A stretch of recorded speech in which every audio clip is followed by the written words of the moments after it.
And good evening, ladies and gentlemen, and we welcome you to Hobartville for the 87th annual Hobart-Detterville, that is, for the 87th annual NBC World Series, powered by Evergy. This is Frank Martinez, and I will be your play-by-play announcer, and I'm joined along this evening by Mark Cavala, who is the general manager for the Newton Rebels. Mark, welcome to the broadcast once again. Hey, thank you, Frank. Good to see you again. Good to be up here again, and good to be in Hutch and watching the NBC. Can't beat that. Tonight we have a game between in the winner's bracket. That is the Seattle Washington Studs versus the visiting team, the LoneStar Texas Baseball Club. And we're about ready to get started. As leading off for the LoneStar Baseball Club, who are the visiting team here this evening? The center fielder, number 29, Justin Dunlap. Yeah, Dunlap from Dripping Springs, Texas, and he plays his school ball at Rice University. Like I said, they got a combination of Division I, II, and JUCO players. Well, tonight, starting for the Seattle Studs, will be the number 30, Kyle Shimp. Start time 9:45 as they announce here in the press box. That first pitch was in there for call strike one. The Seattle Studs are wearing their red jerseys today with white pants and red socks, black hats. That second pitch just misses high. Defensively for the Studs at first base, number 3 is Scavolto. Second baseman will be number 4, Strash. At shortstop, looks like we'll have number 23, Rodriguez, as the count goes to 2 balls, 1 strike. Yeah, I think Shimp's just trying to settle in. He's from Aurora, Illinois, 6'7", 235, and another Division I prod, Iowa University. Well, the LoneStar Texas Baseball Club, they defeated Great Bend Batcats in their first game. And the Seattle Washington Studs defeated the 316 Elite team, which is that 18 and under team. Right, yeah, that's – man, I tell you, some good baseball here. We've been seeing it. I know it's a little late, Frank. You've been here all day, and it seems like you're doing well. Yeah, we got a chance to call the first 2 games on the PA, and then tonight we're doing this 8:30 games, or it's supposed to be 8:30. The foul ball looks like, so the count will go full now at 3-2. To Justin Dunlap, who is the center fielder here for the LoneStar Baseball Club. Yeah, Shimp right now just trying to settle in that first inning. We always talk about the first inning for pitchers is the toughest. And right now he's getting used to the mound, just the big lefty, like I said, 6'7", and with a full count. We'll see what happens on this pitch. It's 84 degrees here in Hutchinson, Kansas. Swing and a miss there by Dunlap as he goes down swinging for out number 1. That is the first strikeout recorded by Kyle Shimp, and that will bring up the left fielder number 2, Andre Jackson. Yeah, Jackson's from Austin, Texas, 6 foot 180, and Temple Junior College. I was saying that it's about 84 degrees here in Hutchinson, Kansas. Boy, it was a hot one here today. We was up in the press box, air conditioned running, but it's still awful hot with 10 or 11 people in the press box. Just makes it awful hot. The wind is about 11 miles an hour out of the southeast. That one hit him. Yeah, just hit him. So Andre Jackson will go to first base as a hit batsman. Frank, as he's walking. Okay, I thought he was. But anyway, yeah, he had to get the ball. But anyway, yeah, I mean, like right now, he's still trying to settle in. But yeah, this weather, earlier in those games, it had to be a factor to some of the teams. Well, it definitely was a factor in here in the press box. Yeah, in the press box, yeah. Yeah, somebody asked me, do we have air conditioning? And I said, yeah, we do, but it's tough when you got that many people in here, a lot of body heat. So there's a runner now on the first base is Jackson, and he just got hit by a pitch. Whoa. That one gets away from the catcher, and he still can't find it. Finally moves to the left. Going to third base is Jackson as he goes in sliding to third base safely. Yeah, right there, Jackson. I mean, he was going hard all the way with that. He had a good read right there, and the coach was sending him. So the Seattle Studs find a man on third base as Andre Jackson went on a pass ball there, or a wild pitch, I should say, and he went all the way to third base. We do have one down here in the top half of the first inning. If you're just now joining us, we welcome you to the broadcast. We hope you enjoy tonight's ball game. Shimp ready to go with that one misses high as the count now goes to 2 balls and no strikes. And early in the game, right, LoneStar has a great opportunity right here to score. The Studs playing back, the infield back. They'll give up that run right now. And Max Poles is the batter as the count now goes to 2 balls, 1 strike. So far in the tournament, Foles is 2 for 5 as he's batting .400. He does have 2 RBIs. And here's Shemp's pitch. That one hits the outside corner, and that will even up the count now at 2 balls and 2 strikes. It seems like Shemp's mainly throwing fastballs, Frank. He haven't seen really his off speed. Like I said, he's trying to spot up that fastball. You got to locate the fastball, and we all know that.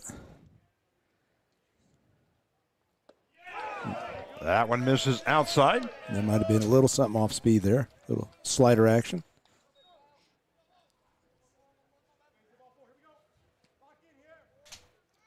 The count is full now at 3-2 with Jackson on at third base and 1 down here in the top half of the first inning. And threatening is the LoneStar Baseball Club. That one hit out the right field. Right fielder Pauly moving to his right, not able to get to it. That will be up against the wall. And in with a stand-up double will be Max Poles. And scoring from third base is Andre Jackson as the LoneStar Baseball Club take the lead 1-0.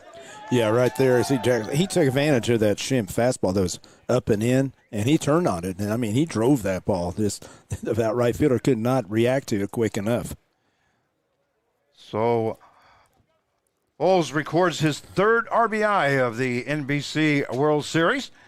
And that will bring up the third baseman, number 31, Cam Kelton. As Foles is in with a double and an RBI.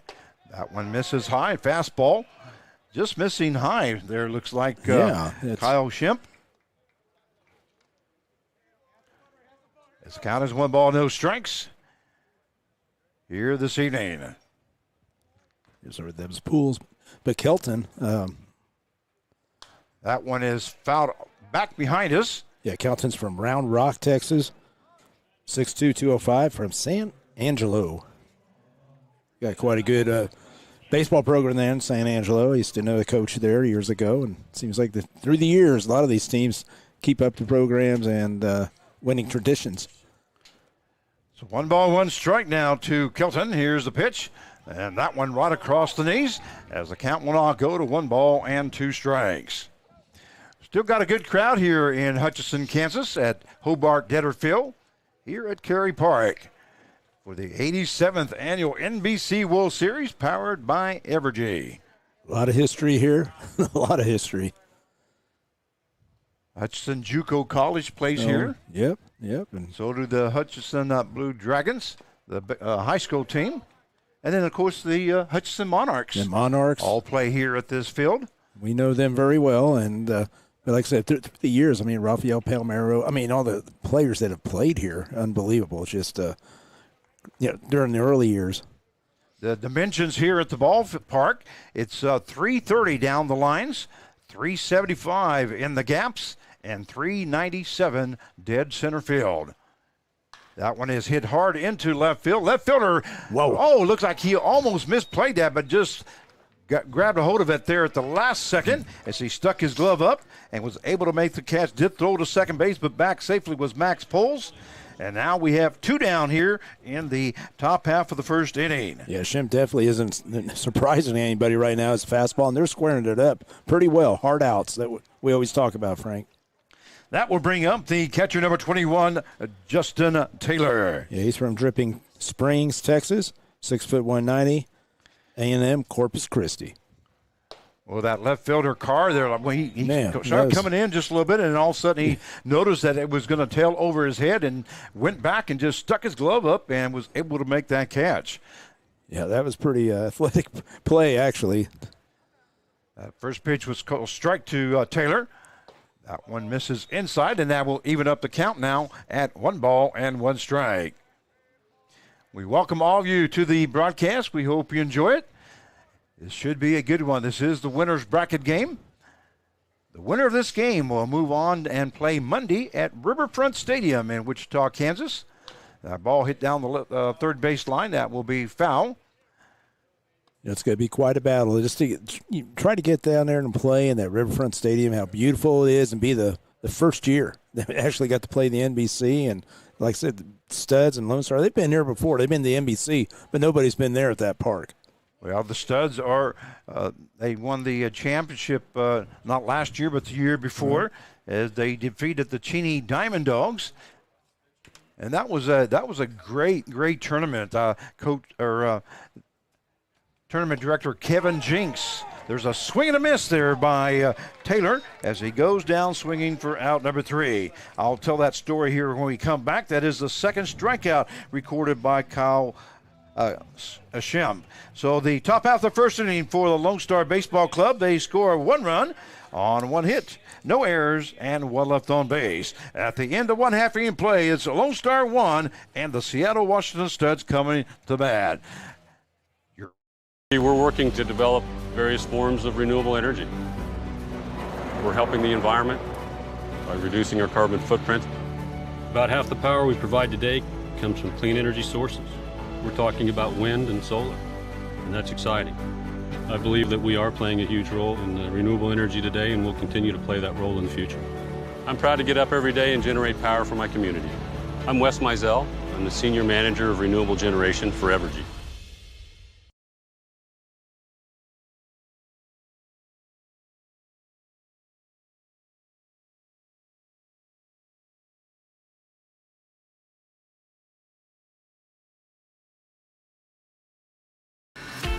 It's time to get back in touch with Hutch. Time for fun. For up, down, all around fun. Fun at last in the Kansas sun. And Hutch has it all.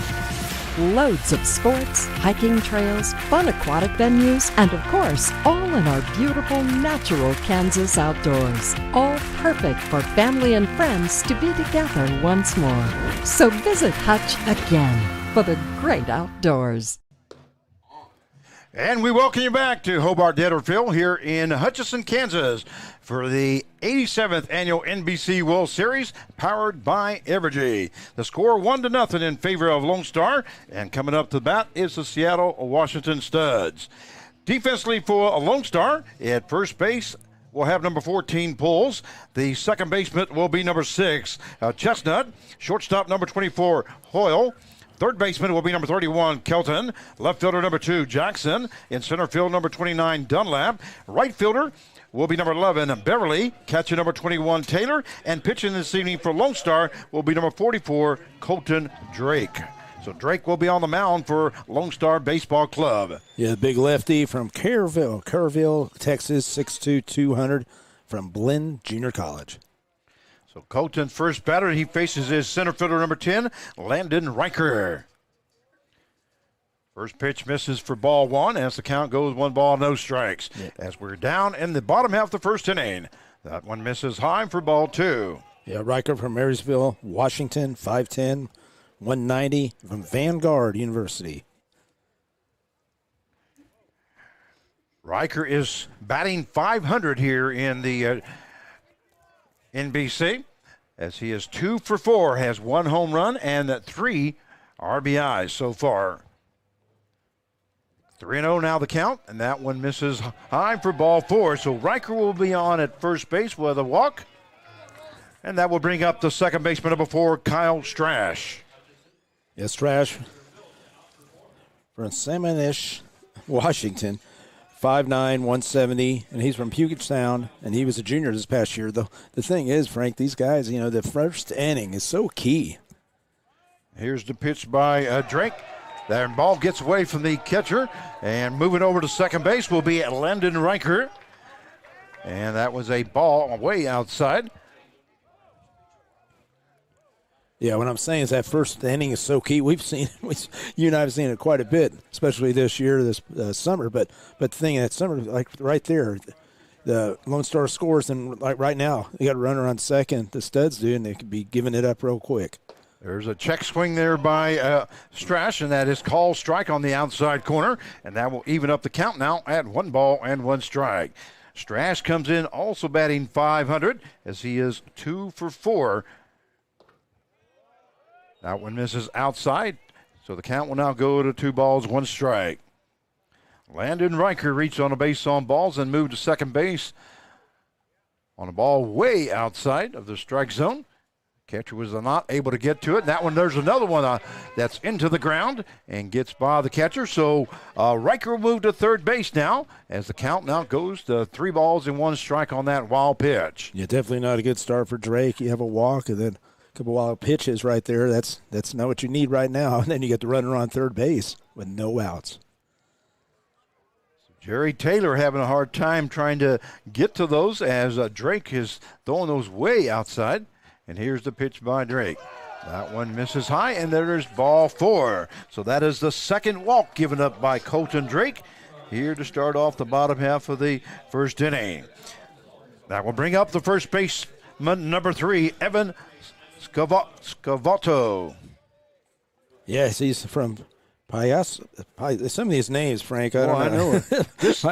But Washington, but he plays at Portland University. There's another wild pitch that gets away from the catcher and coming in to in or out. Oh, they're going to call him out at home plate. Wow. As home plate umpire Jack Botek says that he made the tack. A good job there by Colton Drake as he came in to cover home. So there will be 1 down now, and the runner does advance to second base. That is Strash. Yeah, I don't know, boy. That was a close play right there. We were looking right down on top of it right there. What'd you think on that, Frank? That was a bang play. Yeah, honestly, I can't see home plate from here. But I tip my hat to Drake for hustling right over there and getting over there and covering in that home plate.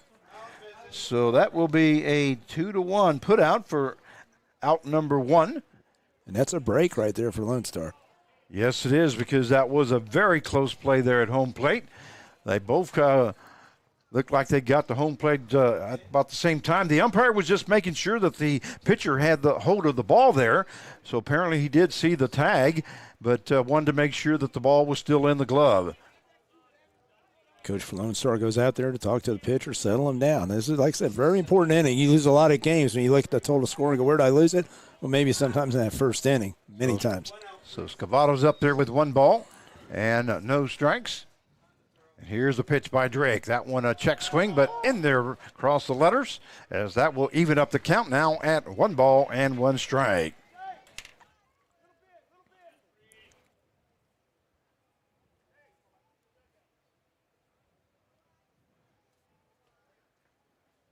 And Colton Drake's pitch, that one misses high as the count goes 2 balls, 1 strike.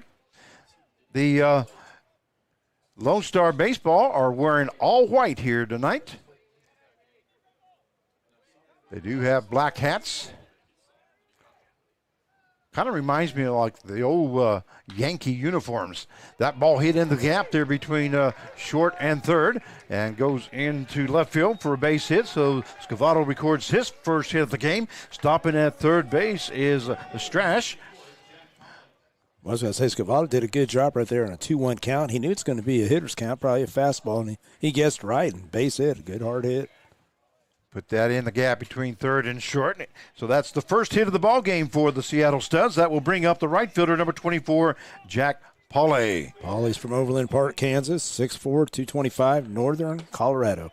And Pauly comes in batting .250 as he is 1 for 4 in that first game. Here in the World Series, he does have 1 RBI. So we have Strash on at third base and Scavolto on at first as he just recorded his first hit. That one fouled off to the third base side.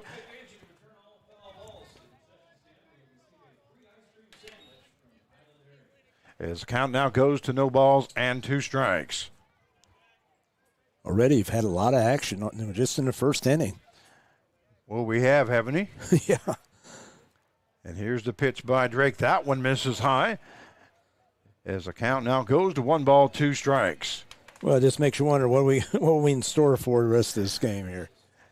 Yeah, it's going to be an exciting game. And, going to the Riverfront Stadium, you got some of those top teams that have a chance to make that first night there. 4 undefeated teams will be playing on Monday night, so that ought to bring a great crowd on Monday night. Misses as the count goes to 2 balls, 2 strikes. It's going to be pretty exciting times in Wichita. Here's the pitch by Drake. That one misses outside, gets away from the catcher. It stays inside that circle, so Scavolto stays at first base. And the count goes full now at 3-2. Well, you got a runner on at first and third. We know the guy from third base may not be taken off, but we'll see what the guy from first base does, if they got to play on or not. Yeah, right now with him a little wild. And that is ball four. That's exactly what I was getting ready to say. Yeah, so he hasn't thrown very many strikes here, so you don't want to get doubled up, that's for sure. So Paulie reaches on a walk, and that will move Scavolto over to second base. So the bases are loaded now for designated hitter number 14, Jonas Kim. Jonas Kim from. Uh-oh. Whoa, what happened? Looks like that's going to be a balk as the Colton Drake got ready on his windup there, and then all of a sudden tripped over something and ends up holding on to the ball. So all runners will advance. So Strash will come in home. Scavolto moves to third base. Paulie to second. And that will tie up the ball game at 1 apiece now, here in the bottom half of the first inning. Here's Drake's pitch. That one lifted over to the shortstop's head into left center field, and that's going to score 2 runs as Scavolto scores from third. Paulie's now coming in to score. And in at second base is Jonas Kim with a double and 2 RBIs. So 3-1 now the score in favor of the Seattle Studs here in the bottom half of the first inning. We do have 1 down. And that will bring up the third baseman, number 15, Charlie Larsen. Yeah, Larsen from Tacoma, Washington, 5'10", 180, and he plays at Everett Community College.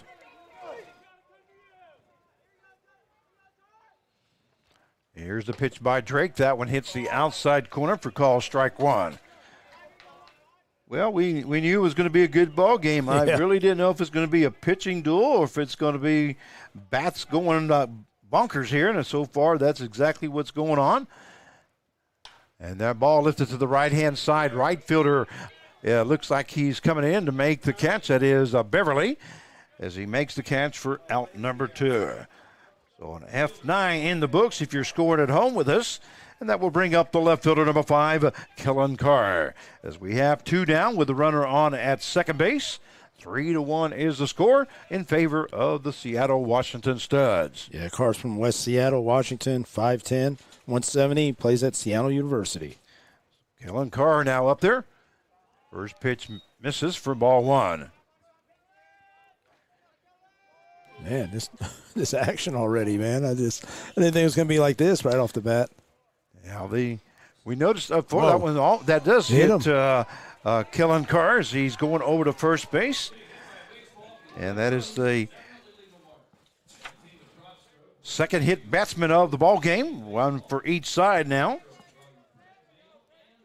So that means Carr will be on at first base, Kim on at second, and that will bring up the catcher, number 7, Brady Hinkle. We do have 2 down here in the bottom half of the first inning.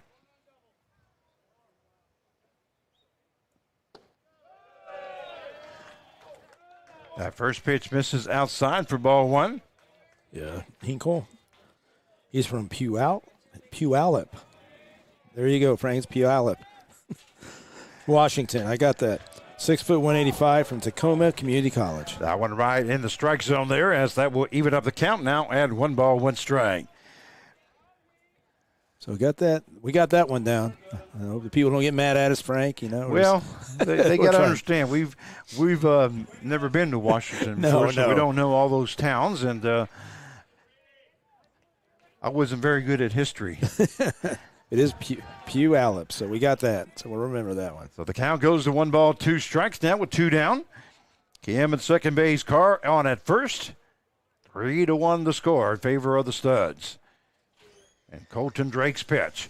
That one misses high for ball 2. So that would take the count now to 2 balls and 2 strikes. And guess who's just walking in here? Tournament director Kevin Jinks comes in and makes a presence known here in the press box. Yeah, it's always good to see Kevin out there. There's a swing and a miss there, and the third drop strike, but that throw to first base will be in time. So that's going to be a strikeout for out number 3. So the bottom half of the first inning for the Studs, they score the 3 runs on 2 hits, no errors, and 2 left on base. At the end of 1, it is the Seattle Studs 3 and the Lone Star Baseball Club 1. You're watching the 87th Annual NBC World Series powered by Evergy, and we'll be right back.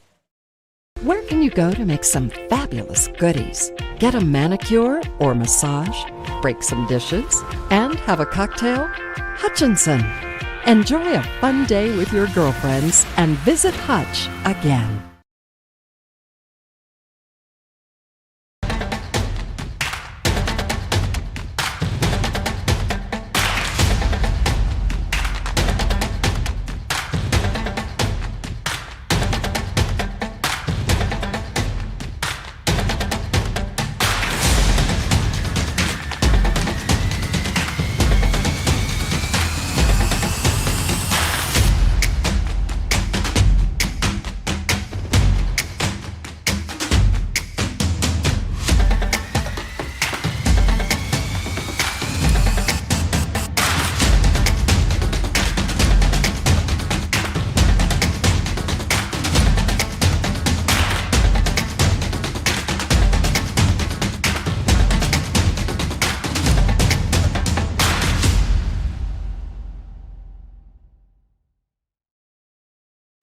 And we welcome you back to Hobart Netterville here in Hutchinson, Kansas for the 87th Annual NBC World Series powered by Evergy. As we go to the top half of the second inning, the score 3-1 in favor of the Seattle Studs over the Lone Star Baseball Club. And due up for the Lone Star will be the right fielder, number 11, Reed Beverly. Reed Beverly from Dripping Springs, Texas, 6 foot 195, and he plays his ball at Texas A&M. Well, Michael Dean, Hall of Famer Mike Dean said that, Mike Dean that is, Kyle Ship threw 22 pitches that first inning, and Colton Drake threw 29 pitches. That's a lot of pitches in one inning. As a coach, that's what you don't want to be up there like that, especially the first inning. You hope that second inning is going to be a lot better so it evens out. And that one just misses inside, and that will even up the count now at 1 ball and 1 strike.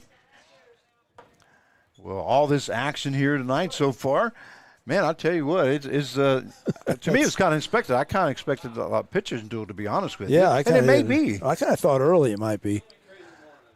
You had an experienced pitcher, right there, and Shemp, who's from Iowa, graduate. Like Kevin told us that he played for the Iowa team about, 3 years ago and 2-3 years ago. So he's got experience. So you figure he has that. Then you look at, Drake right there. He's pretty. Seems like he's pretty experienced pitcher also. So you had 2 experienced guys on the mound. So the count is 2 balls, 1 strike now to Beverly, who's playing right field this evening for the for the Lone Star Baseball Club. That one almost hits him as that's way inside, but that would take the count now to 3 balls and 1 strike. But how it's going, is this going to be the first pitcher who settles down? Because right now, but there's nobody in the bullpen for either team, so they're sticking with these guys. 3-1 now the count. Here's the pitch. That one misses high for ball 4. So Beverly will be on at first base, and that is the first walk given up by Kyle Shemp. And that will bring up the designated hitter, number 13, Kyle Cronk. Yeah, Kyle's from Lake Travis, Texas, 6 foot, 200 pounds, and he plays at Penn University.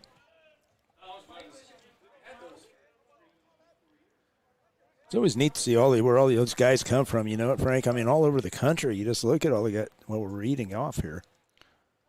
And here's the first pitch, and that one misses inside as the count goes 1 ball, no strikes to Cronk, who's DH in here this evening for Lone Star.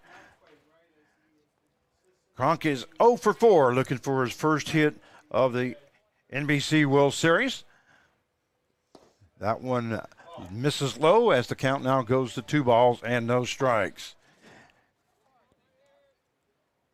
Yeah, right now he's just, like I said, this is where he got hurt that first inning. Both pitchers, they get behind in the count, and that's when the guys are sitting on the fastball. Here's the pitch. That one also misses high. And the count now 3-0. He's having a hard time finding the strike zone now here in the second inning.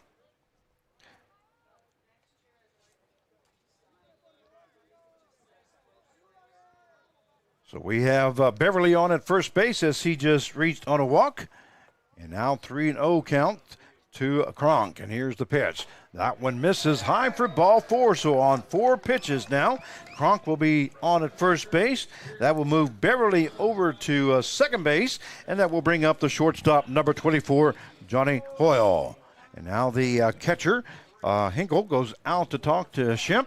And also pitching coach, it looks like, has come out to talk to Shemp to kind of settle him down just a little bit, as those balls were not anywhere close to the strike zone. No, that's right. Now, I know Seattle, they're usually pretty deep in pitching. They get some, I mean, we're just talking about some of the schools and across the country, or especially in that area, they get a lot of guys from all over, especially out west, Cal State or whatever.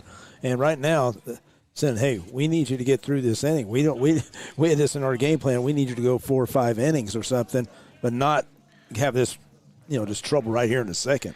Well, the Seattle Studs got a great coaching staff with Barry Aiden, Stephen Porter, Chris Remington. Oh, attempted bunt. And there's a bunt attempt there by Johnny Hoyle. Yeah, Hoyle, I forgot to say, he's from Dripping Springs, Texas. And he is from Rice University. As that one was fouled off by Hoyle, and the count goes no balls, 1 strike. Well, we're early here in the ball game as we are in the top half of the second inning, but the score is already 3-1. Another bunt attempt and pulled back there by Hoyle, and that will even up the count now as that was outside. So 1 ball, 1 strike. And the whole thing right here, if he could just punt it right to third base, because first base is crashing pretty hard. You throw it right there. It's a very rare you see that 3-5 play at first base, throws it on a force out to third base. We saw it in the game prior. Yeah, at first base is Scavolto, and that one gets away from the catcher, but Hinkle was able to track it down, so runners will stay at first and second as Beverly's on at second base and Cronk at first. But both of them reached on walks here in the top half of the second inning. And people can see right now, you can see from our camera angle and all that you get the runs on first, second, but third base is staying. And here's the pitch. The attempted bunt, that one is fouled off there by Hoyle. And that will take the count now to 2 balls and 2 strikes. This is almost like a chess match, isn't it? Oh, yeah. And that's going to be interesting to see if he's going to make him bunt with 2 strikes. A lot of coaches do that. Some take it off. So 2 balls, 2 strikes now to Johnny Hoyle. And we'll see if he's got the bunt situation still going or not. Here's the pitch. That one a check swing there by Hoyle. It was pretty close. And the count will go full now at 3-2. Full count. Hoyle comes in batting .250 as he is 1 out of 4 so far for the NBC World Series. Here's the pitch now, and a swing and a miss there by Johnny Hoyle as he goes down swinging for out number 1. A big strikeout there by Kyle Shemp. That will bring up the second baseman, number 6, Travis Chestnut. Yeah, Travis Chestnut. He's from Texas, I can tell you that. 5'9", 180. He plays his college ball at Temple Junior College. Well, we called him Travis Chestnut. Somebody yesterday the other night called him Kenny Chestnut. There you go.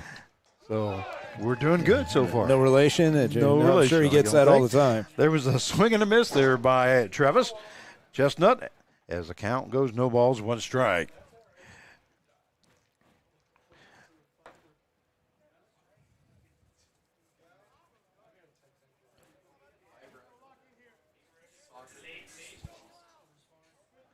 So no balls, 1 strike. Runners on at first and second with 1 down now. Here's the pitch. That one misses inside, and that will even up the count now at 1-1.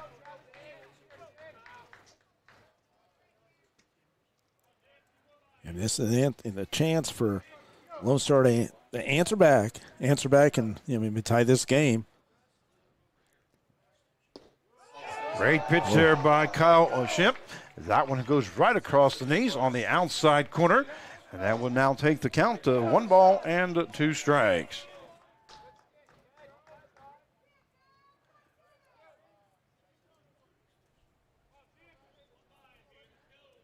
If you are watching, we welcome you to the broadcast. We hope you enjoy the broadcast. Here's the pitch. That one misses high by Shimp.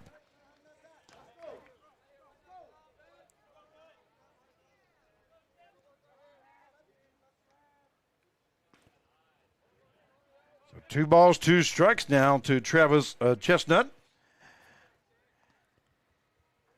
And we'd like to welcome Marky B, who says, "Let's go Lone Stars." And that one misses inside. His account will go full now at 3-2.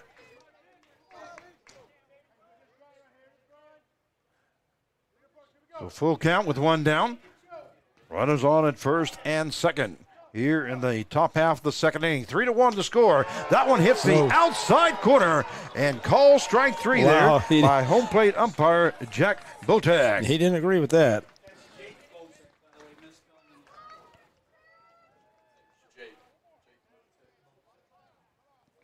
So that we have 2 down now. And that will bring up the center fielder, number 29, Justin Dunlap.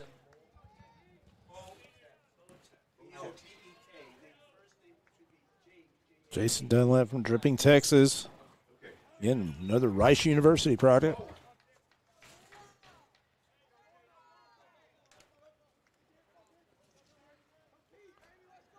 We got the Botek correct, but not the first name.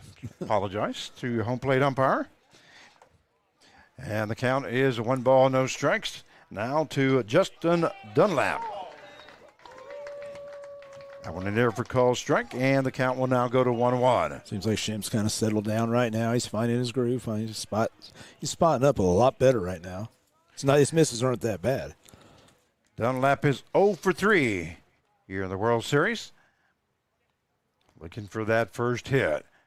And here is Shimp's pitch. That one is fouled off to the right-hand side, as that will take the count now to 1 ball and 2 strikes. And that's the frustrating part as a coach, is when these guys take this long to get adjusted, get adjusted to the mound, get their, because they already spent, 30, 40 pitches almost? Well, he's at 45 pitches now. He's thrown 22 strikes, and he has thrown 24 balls. So the 1-2 pitch now by Shimp. That one also fouled off there by Dunlap.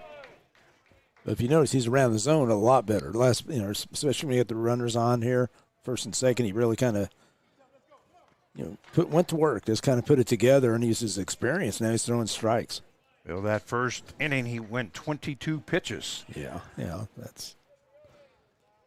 So the count is 1 ball, 2 strikes, and here's the pitch. Now that one hit into the gap between third base and short. Rounding third base will be Beverly. Here comes the throw into home. Not going to be in time. Over the catcher's glove there, over his head there. So both runners will be advancing as Beverly will score from second base, and Cronk ends up at third. And Dunlap, it's a base hit, and there's going to be an error on the throw.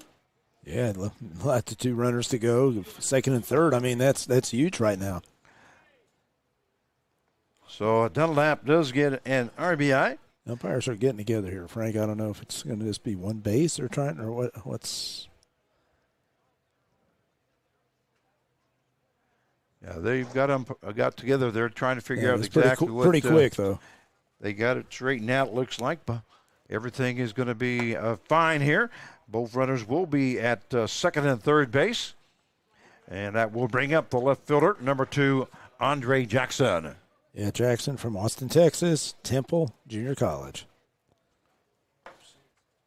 So Dunlap records his first hit of the ball game and first game of the NBC World Series. Also gets his first RBI. So 3-2 now the score in favor of the Seattle Studs. There's a check swing there by Jackson, called strike 1. As the Lone Star Baseball Club has scored 1 run here in the top half of the second inning. That one just misses outside, and that will even up the count now at 1 ball and 1 strike. Again, Shimp's looking a little better right now, throwing that first pitch strike. barely missed right there. Awful close. And now stepping out is Jackson. He calls timeout.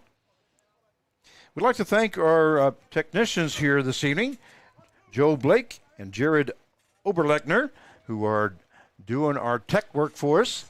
That allows us to be on the air. They've been here all day long and doing 4 games. And they do switch off on the job that they do, but it wouldn't be possible for us to be on the air for what they do here. Yeah, no. And we appreciate them getting us on the air like they do. No, setting everything awesome. up. This is awesome setup, Frank. Count is that one ball hit right back up to the pitcher. Pitcher will go to, he drops the ball. So that everybody will be safe as Cronk scores from third base.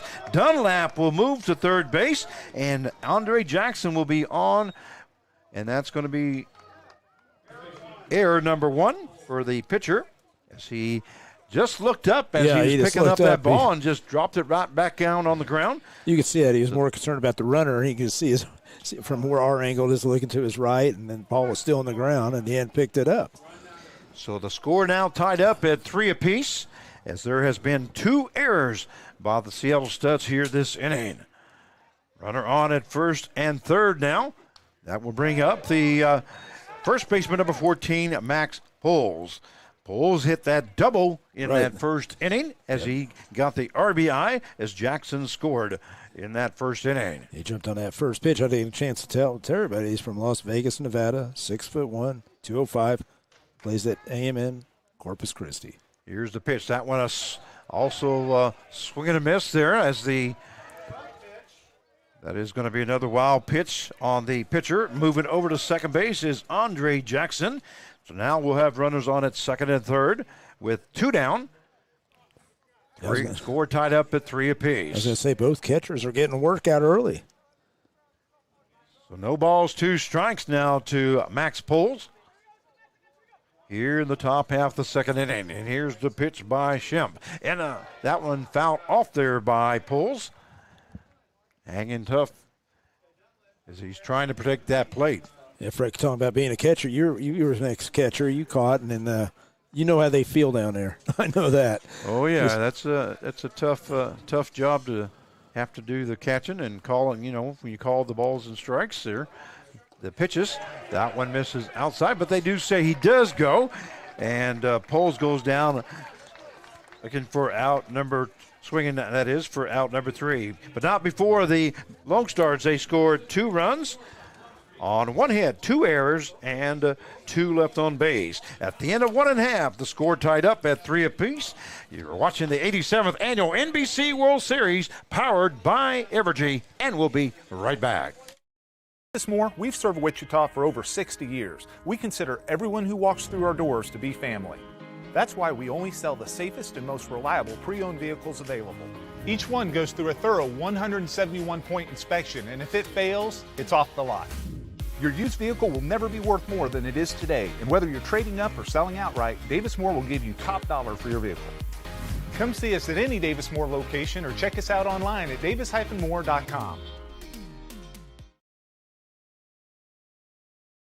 The shortest distance between a problem and its solution is trust. Every day in each community we serve, the Eaton Roofing and Exteriors name stands for the best value, quality, and service in roofing, exterior siding, windows, and doors. Through every season across the state, Eaton Roofing and Exteriors stands for the life of your home. We're the licensed registered contractor for all your roofing and exterior remodeling needs. Eaton Roofing and Exteriors, a name you can trust.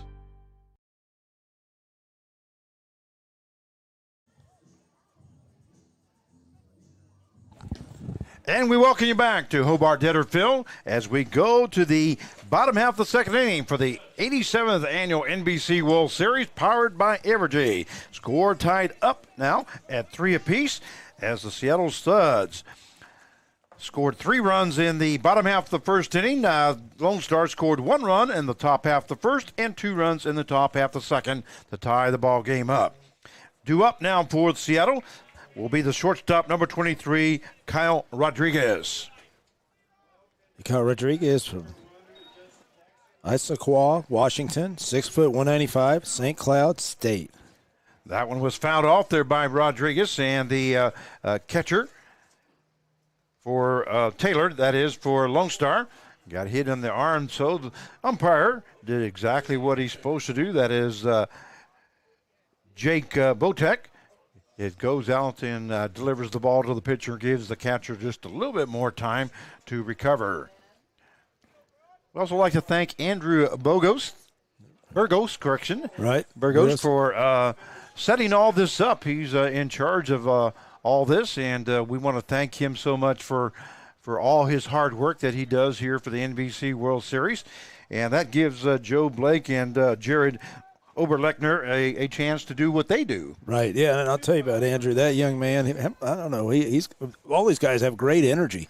It's like you brought up last night, maybe it's because they're young, I don't know, but whatever the energy drinks they have, I think I'm going to try to get some of those. Back in our days, we used to call them Bud Lights or Budweisers, but I don't know what they call them now. So the count is no balls, 2 strikes. I don't think we had light back then. It was just Budweiser. Count, no balls, 2 strikes. There's a swing and a miss there by Rodriguez as he goes down for out number 1. And that is the second strikeout recorded by Colton Drake. And we'll see what happens this inning if Drake can kind of find it, kind of like Shimp did that last inning. And that will bring up the center fielder, number 10, Landon Riker.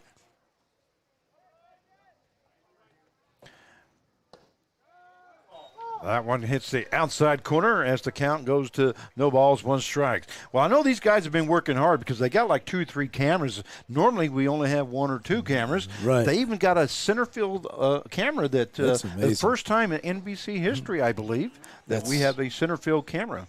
It's amazing. It's amazing that what they're doing now, especially with technology. Yeah. We talk to Andrew about it all the time, and I'm going to have to talk to Andrew because he's going to have to put us on the air somehow. Yeah. We do it for the Newton Rebels, but they don't do it here for the NBC. That one hit down the line. That's going to be in for a base hit by Landon Riker as he records his first hit of the ball game. Boy, that was just inches from the foul line there in fair territory. There were some guys hustling after it, but it just fell right in there just perfectly, like he just settled right there. Just couldn't throw it any better. We saw one there at the 3 o'clock game where the ball was hit down the line, and the ball ended up in fair territory. And guess what? The batter was still standing at home plate. Yeah. They ended up throwing him out at first base. That's not good. That's one of those. That's not good. As a coach, you just want to pull your hair. Well, it's like you and I yesterday watching San Bernardino talking about how they hustle out of the box. And that's what I think every team needs to do. You need to watch these guys. Well, that could have very easily been a double for him if he just taken off, but he didn't. And he ended up getting thrown out at first base. Mm-hmm. So the count now goes 2 balls, no strikes now to Kyle Strash. And I know if I'd have been coach, that young man would have been owing me some laps. Yeah, and I meant Santa Back Barbara. In the day. Yeah. I did mean Santa Barbara, Frank. There's a throw down to first base and not going to be in time. Back in safely is Landon Riker. Wow. That was a quick throw there by Taylor at home plate. Yeah, like I said, they're trying to be aggressive here, and that's how Seattle plays. So the count is 3 balls, no strikes now to Strash. And here's the pitch by Drake. Oh, that one hits Strash right in the right shoulder there area. So he will be on at first base now as a hit batsman. And that moves Riker over to second base with 1 down now here in the bottom half of the second inning. As the score is tied up at 3 apiece so far for the Lone Star Baseball Club. They've scored 3 runs on 2 hits and no errors. And for the Seattle Studs, they have scored 3 runs on 3 hits and 2 errors. That will bring up the first baseman, number 3, Evan Scavolto. And I'm not sure if the home plate umpire was warning somebody there. Yeah, I wasn't sure about that either. Okay, that's what it was. Okay, he's talking about the conference at the mound. So that one misses for ball 1 to Scavolto. Scavolto is 1 for 1 here in the ball game.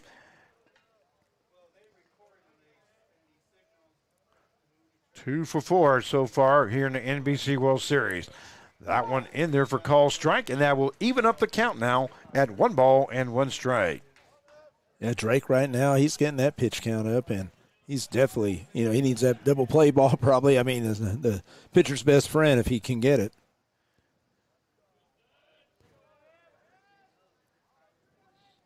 So here's the 1-1 pitch there by Drake. That one misses outside, and that will take the count now to 2 balls and 1 strike.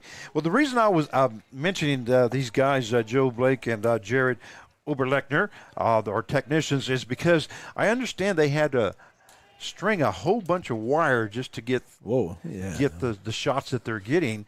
And, of course, with Andrew in charge of everything, my understanding that the wire was all tangled up, and it took them a while to do that.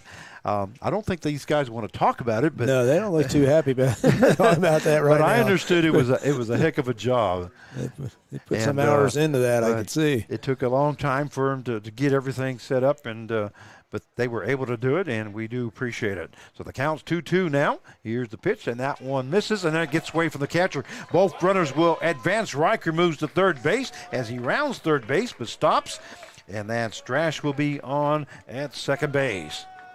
Another wild pitch by Colton Drake. Well, they're making it tough on their ball teams, aren't they? Yeah. Like I said, it's definitely tough right now. Just Taylor, the catcher, he doesn't have a chance. I mean, he's sitting there trying to set up outside, and that ball was way inside. Yeah, and that for Seattle, it was Hinkle, their catcher. That one misses down low, and that one gets away from the catcher, but he does block it and keeps the ball within the distance. So the bases will be loaded now for the Seattle Studs here in the bottom half of the second inning. Score tied up at 3 apiece. We do have 1 down, and that will bring up the right fielder, number 24, Jack Pauly. Yeah, Pauly from Overland Park, Kansas. Kansas City area, huh? Yeah. That one is fouled off by Pauly. But he does play in northern Colorado. Beautiful country up there. He walked his first time up and did score a run. 1 for 4 here in the NBC World Series as he's batting .250. Here's the pitch, and a swing and a miss there by Pauly as the count now goes to no balls and 2 strikes. Yeah, it was a high fastball inside. He tried to turn on it, but just a little late, timing off.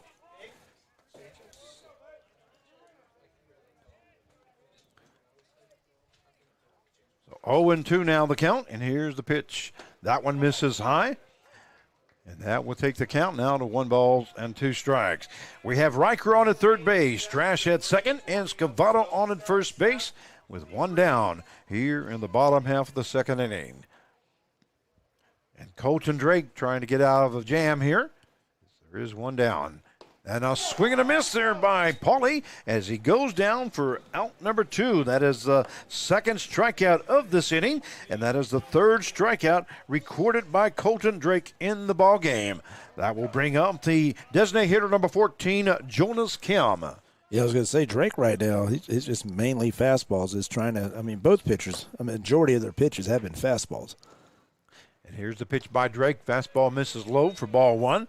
Jonas Drake hit that double in the first inning, bottom half of the first, as he had 2 RBIs.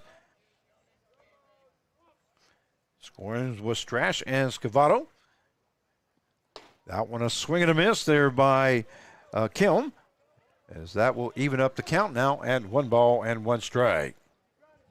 Yeah, he's definitely got some. He's got still got a little something in there. As Drake just sort of popped that in there. We don't have a clock on there, but that was. Base is still loaded with 2 down now. Here is Drake's pitch. That one misses high, and that would take the count now to 2-1. And I think sometimes you try to overthrow. That's exactly what I was just getting ready to say. On that pitch, it just looked like he tried to overthrow there, and just when you do that, it lifts up, kind of raises up on you, and that's kind of what it looked like to me that time. There's a swing and a miss there by Kim, and that will even up the count now at 2 balls and 2 strikes. And when you do that, it kind of raises up your release point, and that's why everything's high. And you want to get work down. You want to work downhill as a pitcher. So 2-2 pitch now by Colton Drake, and he steps off.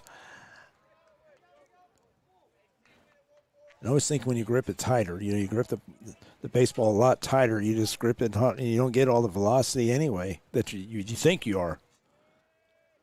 Here's the pitch. That one lifted into the third base side and down the left field line, and it's going to go foul. Chasing was Jackson, but not able to get to it. Kind of a warning track area in the foul territory here at the ballpark. It almost looks like a warning track all the way. It does, doesn't it? Yeah. It's kind of a wide warning track. I mean, if you look at it, it is pretty wide. So the count is 2 balls, 2 strikes to Jonas Kim here in the bottom half of the second inning. And here's Drake's pitch. That one hit to the right-hand side. That's going to be in for a base hit. 1 run will score as Riker comes in. Strash rounding third base. Here comes the throw into home, and not going to be in time as the catcher Taylor has to move up to make the catch. And that means 2 runs have scored now here in the bottom half of the second inning. That will take the score now to 5-3 in favor of the Seattle Washington Studs. And Jonas Kim records his second hit of the ball game, and that is the 4th RBI recorded by Kim tonight. Frank, right there, what Kim did right there on that outside pitch, that's exactly what you try to teach your hitters. Outside pitch, and he just... Same swing usually, but he just let it get a little deeper, swung it, and hit that right center. Hit it in the right area there. As 2 runs have scored now. Scavolto now at second base, Kim at first with 2 down.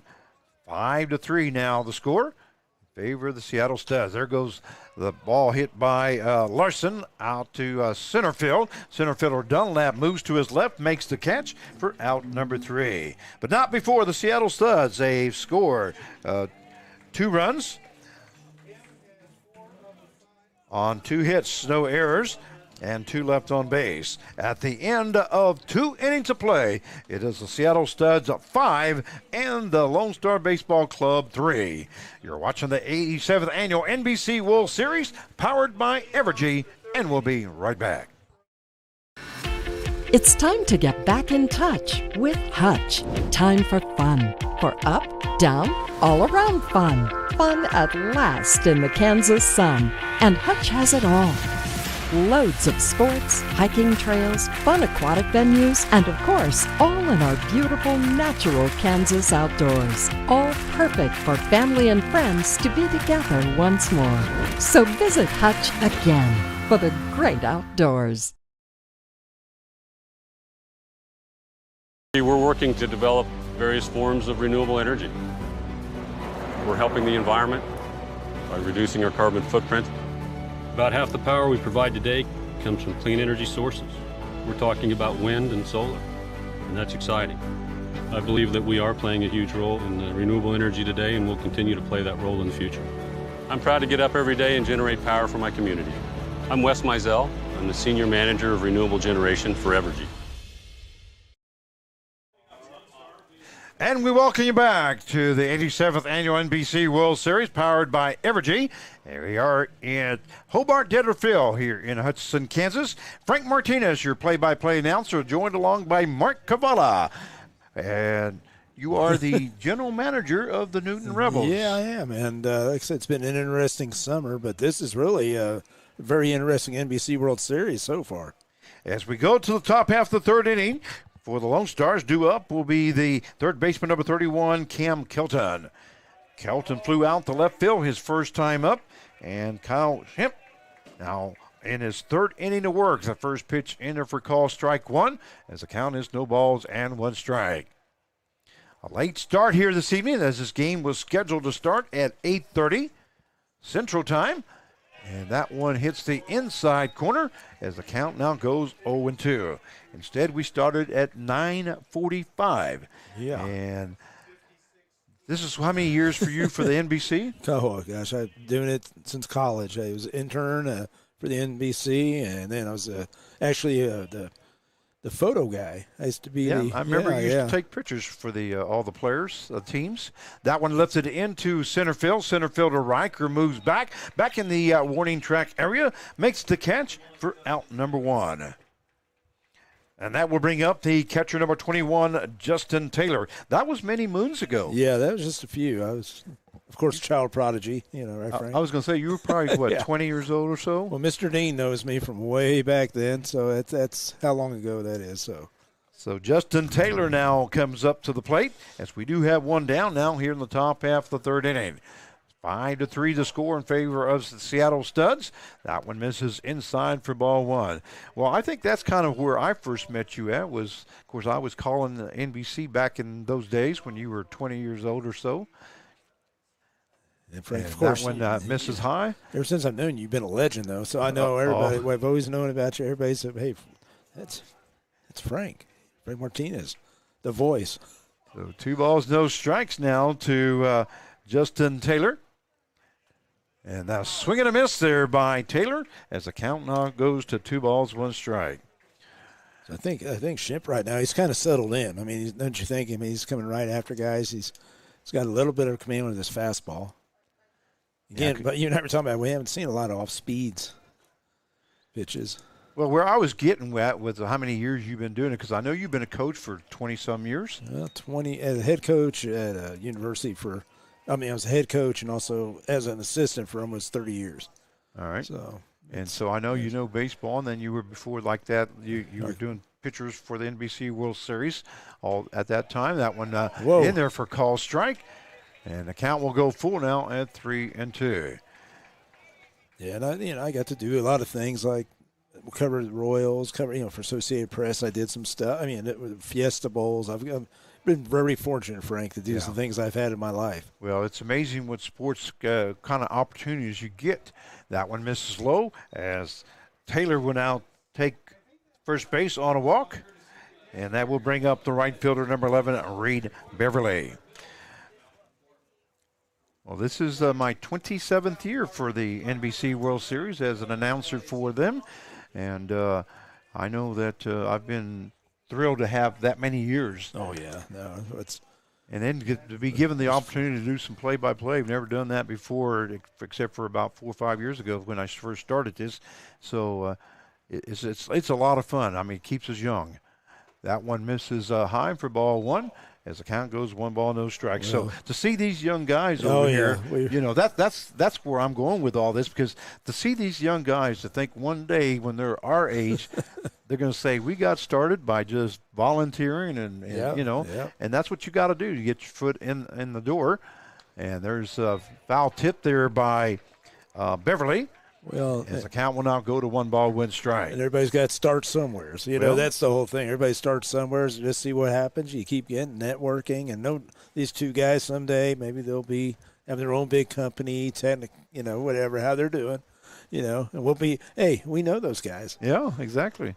Well, just look like it. Andrew Borgos, he's planning on being on ESPN one day. Yeah. That's his goal.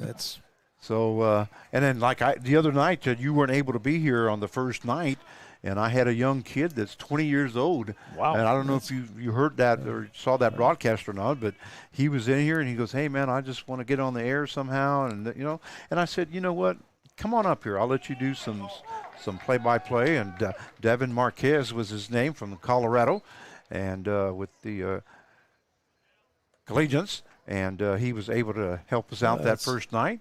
So the count is 2 balls, 2 strikes now to Beverly. And he'll remember that. He'll remember Frank Martinez helped him out. That's cool. You're passing it on, Frank. Well, he did a good job. It's that one misses high as the count will go full now at 3-2. I'm not sure if he's listening tonight, but if you are, Devin, once again, keep following that dream, and we hope that one day we may see him on somewhere famous. You never know. Somewhere on TV. So full count now, 3-2 now to Reed Beverly. As we do have one down. Taylor on at first base, and there goes Taylor to second base. Throw down to second base, not going to be in time. And in safely is Justin Taylor as he got a great jump there. That was a swing and a miss there by Beverly as he goes down for out number 2. And that is the 4th strikeout recorded by Kyle Shem. I'm sorry, correction, that is the 5th strikeout. as he had 3 in the last inning. Yeah, like I had said, one in the first inning. Well, he's settled in. He's definitely settled in. Look at that. He's, first pitch. Remember, he was getting behind real early, 3-0, 2-0. And now he's throwing that first pitch strike.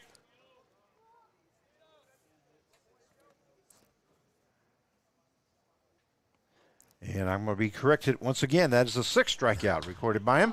That one hit into left field. Left fielder Carr coming in, and he calls for it. Whoa. And he came in, and then all of a sudden he starts backpedaling. But you got to look at that wind. Yeah, that wind. That flag. That wind really carries a lot of the balls here. For out number 3. So for the Lone Star team, they score no runs on no hits, no errors, and 1 left on base. At the end of 2.5 innings of play, it is the Seattle Studs 5 and the Lone Star Baseball Club 3. You're watching. Where can you go to make some fabulous goodies? Get a manicure or massage, break some dishes, and have a cocktail? Hutchinson. Enjoy a fun day with your girlfriends and visit Hutch again.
And we welcome you back to Hobart Dead Phil here in Hutchinson, Kansas for the 87th Annual NBC World Series. This is Frank Martinez, your play-by-play announcer, joined by Mark Cavalla.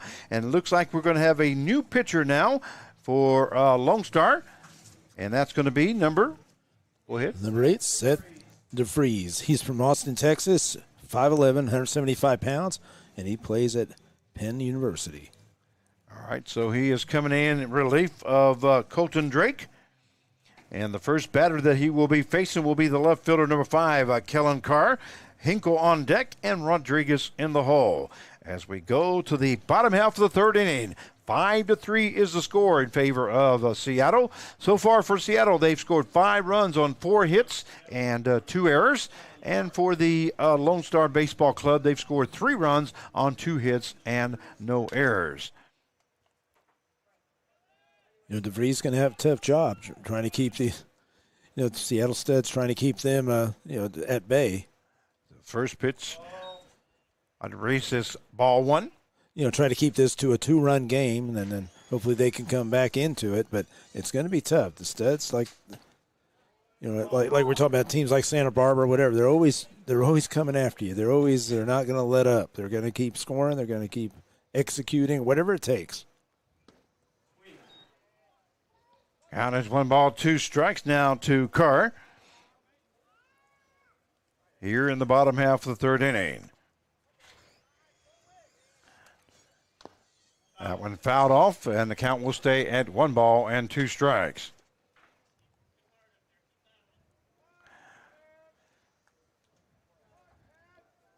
So for Lone Star, no defensive changes yet so far. And a swing and a miss there by Carr, and that gets away from the catcher. But a great job there by the catcher, Taylor, as he chased that one down to his left and threw a strike to first base.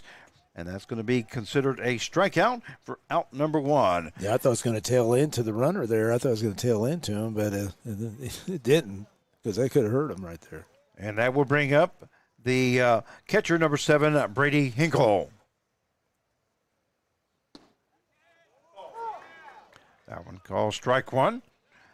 Brady Hinkle from Puyallup, Washington. He is 0 for 1 here in the ball game as he struck out his first time up. That fastball misses outside, and that will even up the count now at 1 ball and 1 strike.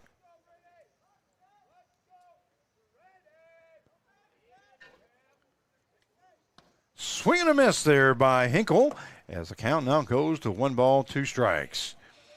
Yeah, Frank, I was out by the parking lot out there between games. That flag, I was just looking at that flag, just blow. It's been that way now for. That ball hit into the shortstop. Shortstop dives to his right, but not able to get to it. A good effort there by the shortstop, by Johnny Hoyle, but just out of reach. And Hinkle will record the first hit of the ball game for himself, and that will bring up the shortstop, number 23, Kyle Rodriguez.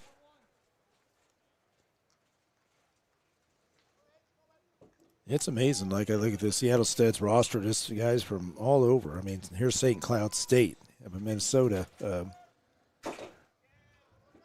First pitch to Rodriguez right across the knees for call strike 1. Of course, they get guys from Portland. They've got them from Arlington. You know,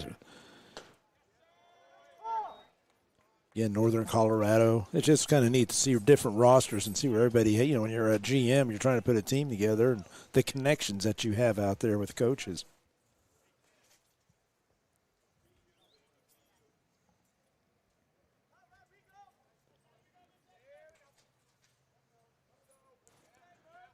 Here's the pitch there. That one's a swing and a miss there by Rodriguez as he goes down for out number 2. So that is the second strikeout recorded by Sepp. And that will bring up the center fielder, number 10, Landon Riker. So we have 2 down here now in the bottom half of the 3rd inning with a runner on at first base. Here it is, 3rd inning, and Riker's coming up for the 3rd time.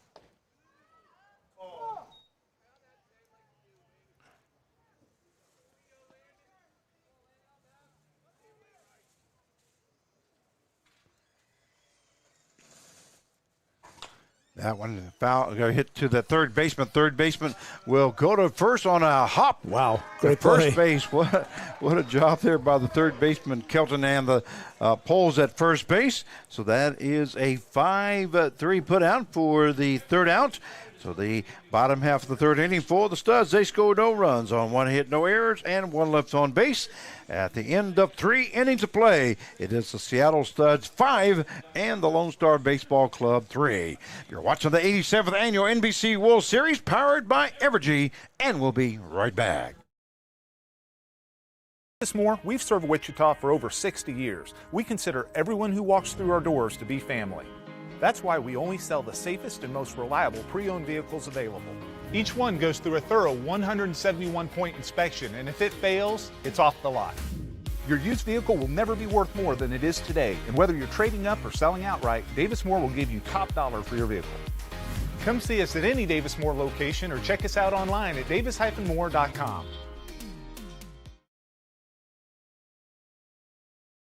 The shortest distance between a problem and its solution is trust. Every day in each community we serve, the Eaton Roofing and Exteriors name stands for the best value, quality, and service in roofing, exterior siding, windows, and doors. Through every season across the state, Eaton Roofing and Exteriors stands for the life of your home. We're the licensed registered contractor for all your roofing and exterior remodeling needs. Eaton Roofing and Exteriors, a name you can trust.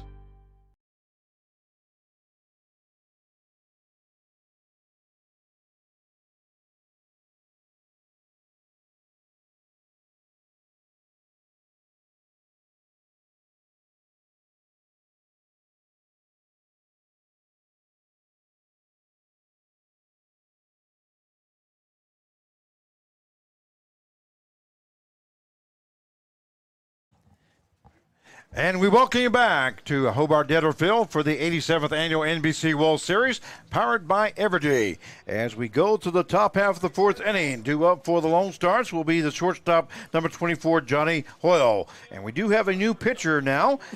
Yeah, it's Colin Mayer, right-hander from Billings, Montana, 6'3", 225. And he plays his baseball at Washington State.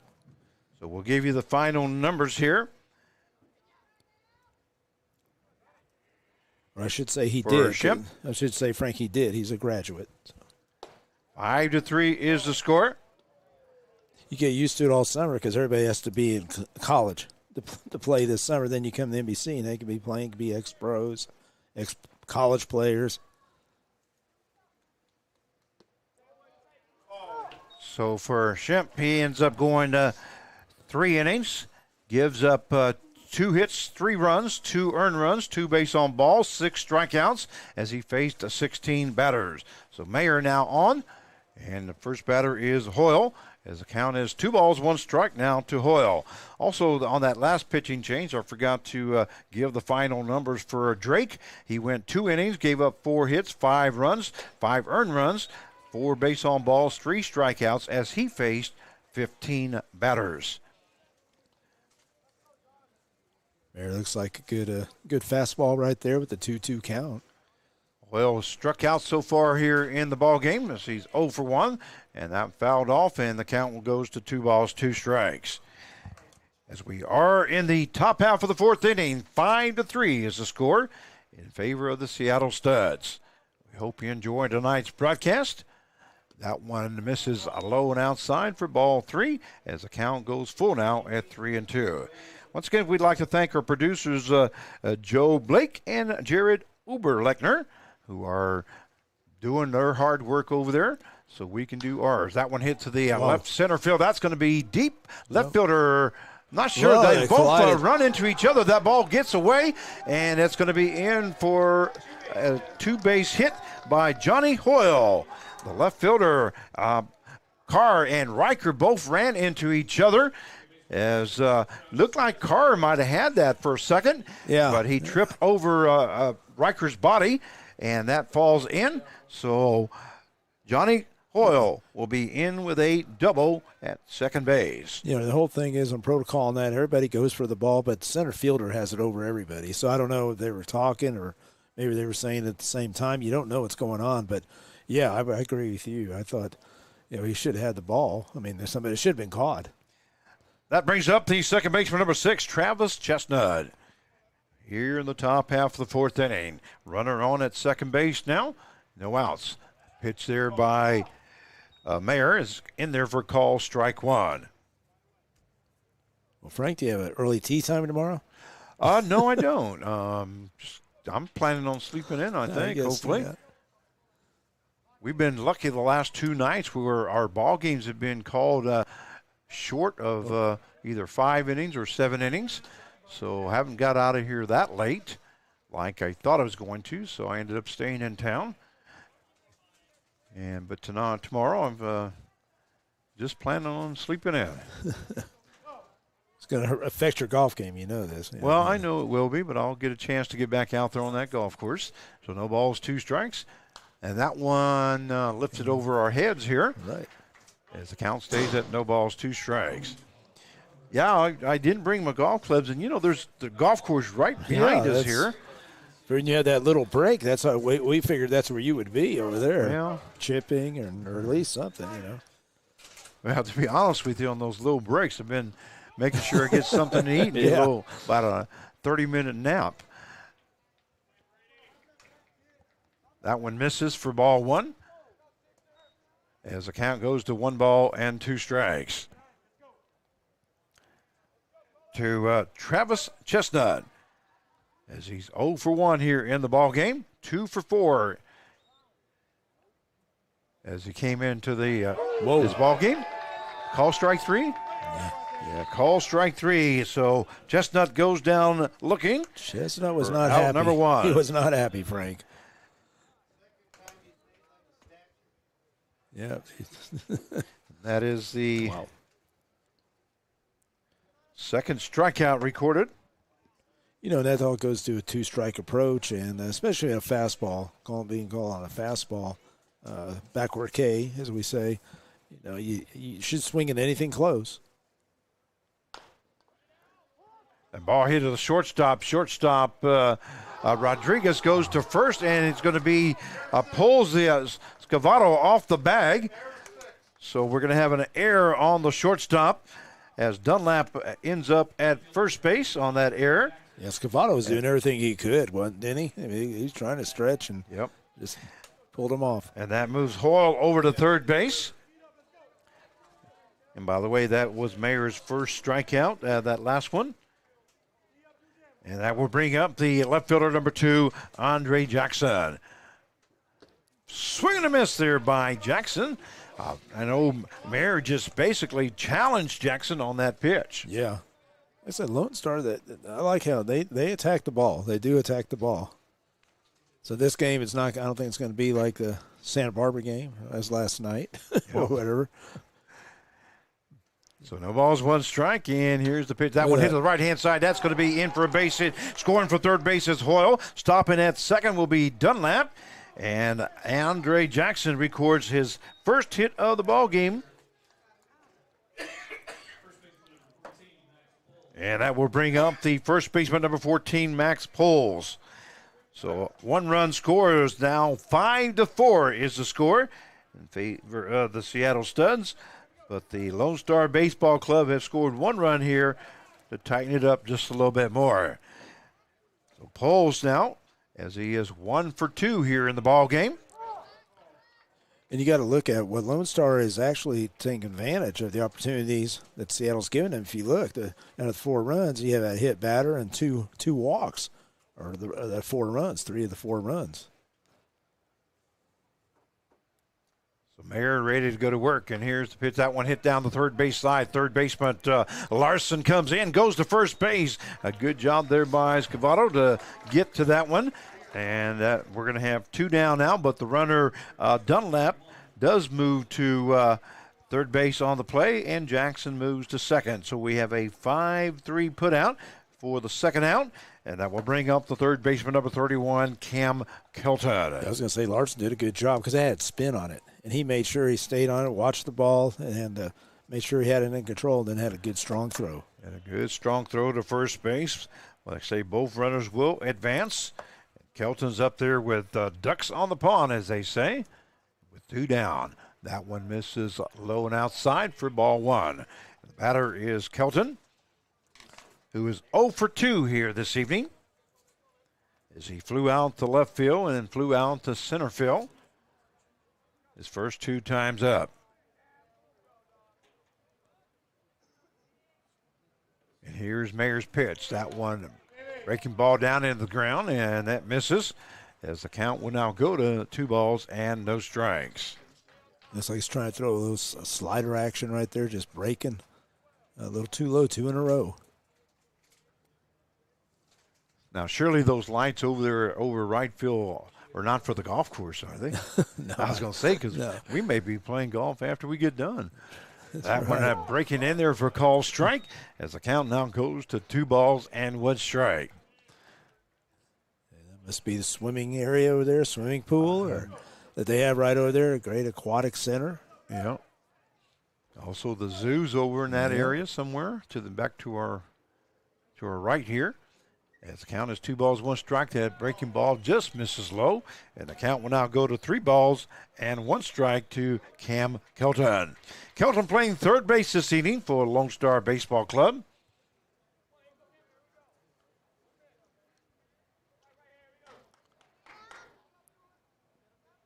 Colin Mayer now with the 3-1 pitch. That one hit out into right center field. That's going to fall in for a base hit. So 2 more runs will score as Dunlap comes from third base, and scoring from second base is Jackson. And Cam Kelton is in with a double and 2 RBIs. Yeah, like I said, both teams, both hitters, I mean, the outside pitch, that's what you do. You take that ball on the right side. You don't try to roll over it like a lot. That's what the pitchers are hoping that they'll do. They'll roll over. Hit it to the left side so you get an easy out. No, both these teams are taking the outside pitch that way. So 6-5 now the score, as the Lone Star Baseball Club have scored 3 runs here in the top half of the 4th inning. That will bring up the catcher, number 21, Justin Taylor. Taylor looking for his first hit of the ball game, as he is 0 for 2. He is 0 for 1 here, as he struck out the first time and reached on a base on balls his second time up. Frank, have you ever been to Dripping Springs, Texas? They have 6 players from there on this LoneStar Unless roster. I drove through there, I don't think so. And that count goes down to 1-1 to Taylor. I know you've been all around, so that's why I figured you maybe you've been through there. Well, I go clear down to Harlingen, Texas, way down on the tip of the border. See. Like 20 miles away from Mexico, where my dad lives. And that one is fouled off by Taylor. Matter of fact, I'll be hitting that way sometime after the NBC World Series. How long a trip is that? Oh, it takes us anywhere from 12 to 15 hours, depending on how many stops we need to make. Texas is big. Definitely. It's big. It seems like once you hit Texas, you never get out of it. That's for sure. Yep.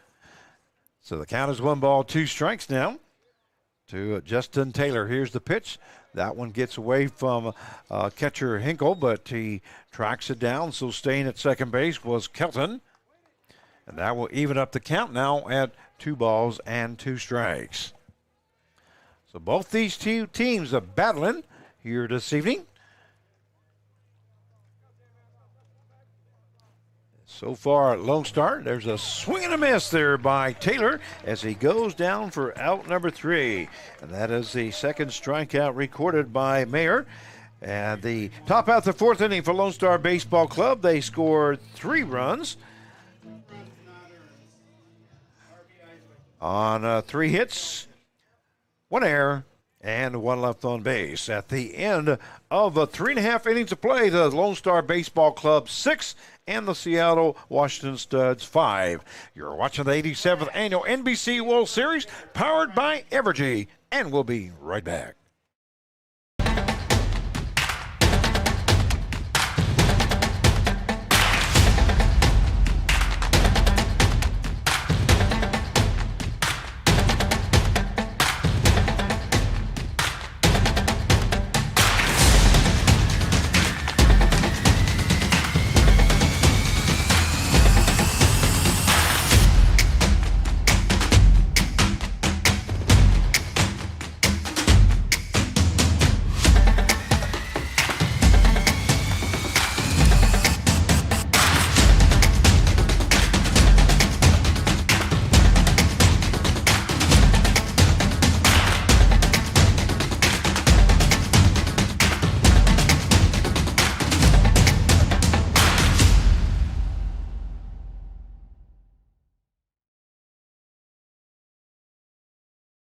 Where can you go to make some fabulous goodies? Get a manicure or massage, break some dishes, and have a cocktail? Hutchinson. Enjoy a fun day with your girlfriends and visit Hutch again. And we welcome you back to Hobart Detterfield here in Hutchinson, Kansas for the 87th Annual NBC World Series. This is Frank Martinez, your play-by-play announcer, and I'm joined along by Mike Cavalla, General Manager of the Newton Rebels, as we go to the bottom half of the fourth inning. 6-5 is the score in favor of the LoneStar Baseball Club. Due up for the Studs, second baseman number 4, Kyle Strash. Kyle Strash from Sammamish, Washington. Another name there, Frank. Sammamish. And let me see this here for a second here. I do enjoy looking at some of the names here. They're different, ones we haven't seen before, and like I said, I apologize if I mispronounce it.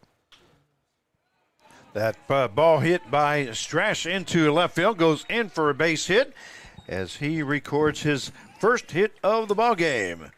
He has third time on the base pass, and he has scored 2 runs here this evening. That will bring up the first baseman number 3, Evan Scavolto. Scavolto is 1 for 1 here this evening. Looking to bunt. Whoa. Throw down to first base over the first baseman's head, and moving to second base is Strash. He will stop at second base, and we have an error on the throw. E2 is the play as the catcher threw that over the first baseman's head. Yeah, that was good hustle by the right fielder because he was sprinting as soon as they threw it over there, which instead of spectating in right field, he would have gone all the way down that line. He would have been at third base. So here's the pitch. And hit. Did that hit him? Nope, they say he didn't hit him. Yeah.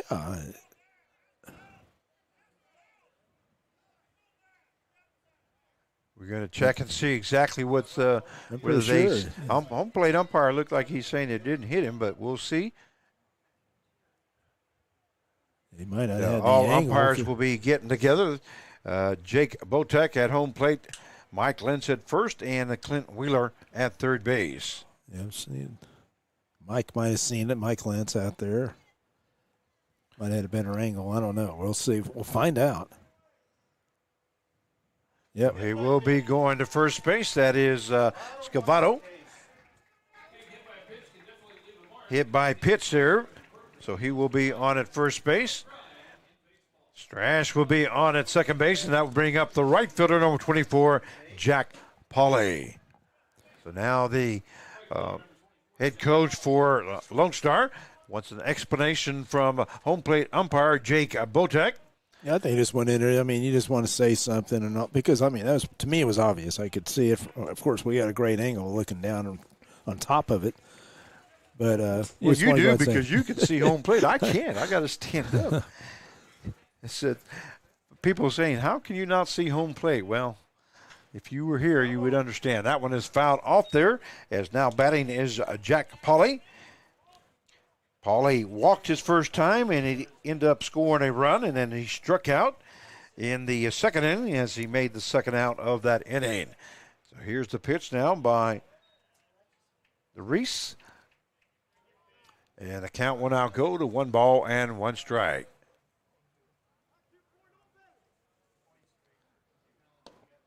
That one misses inside.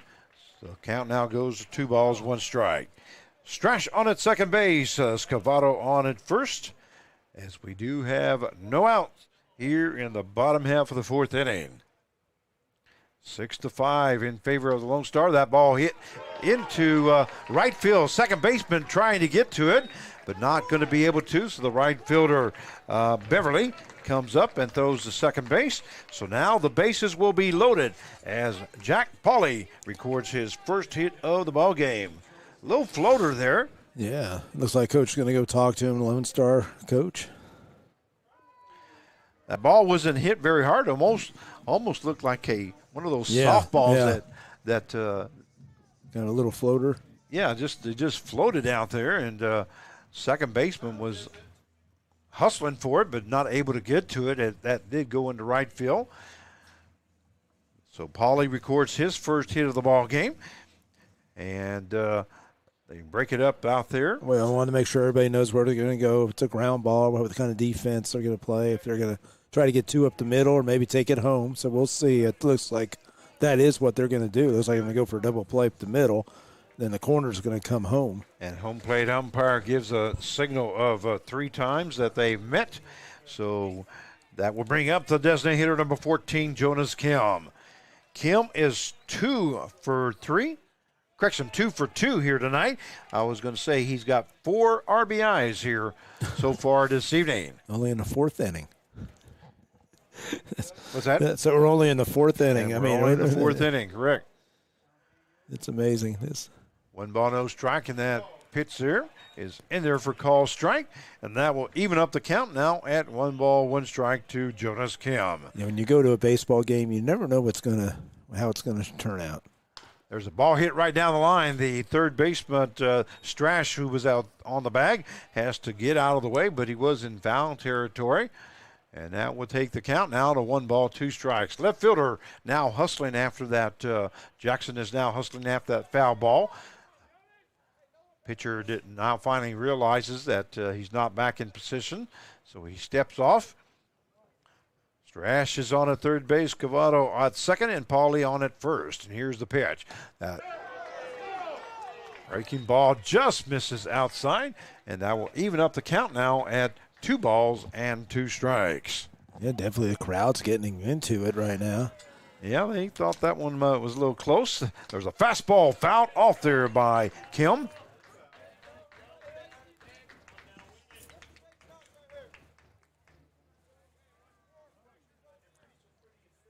As the count stays at 2-2 strikes. A swing and a miss there by Kim, and he steps on home plate, so he'll be out for out number 1. Yeah.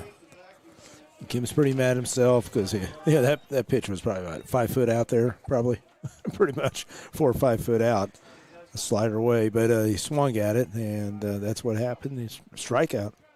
And catcher Taylor did the right thing by just stepping at home plate, and that brings up the third baseman, number 15, Charlie Larsen.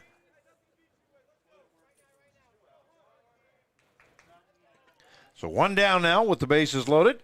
There's a fastball, misses high for ball 1. Yeah, Larsen from Everett Community College, another fine baseball program. Larsen is 2 for 3 here in the NBC World Series. And he is 2 for 5 now because he's 0 for 2 here in this ball game.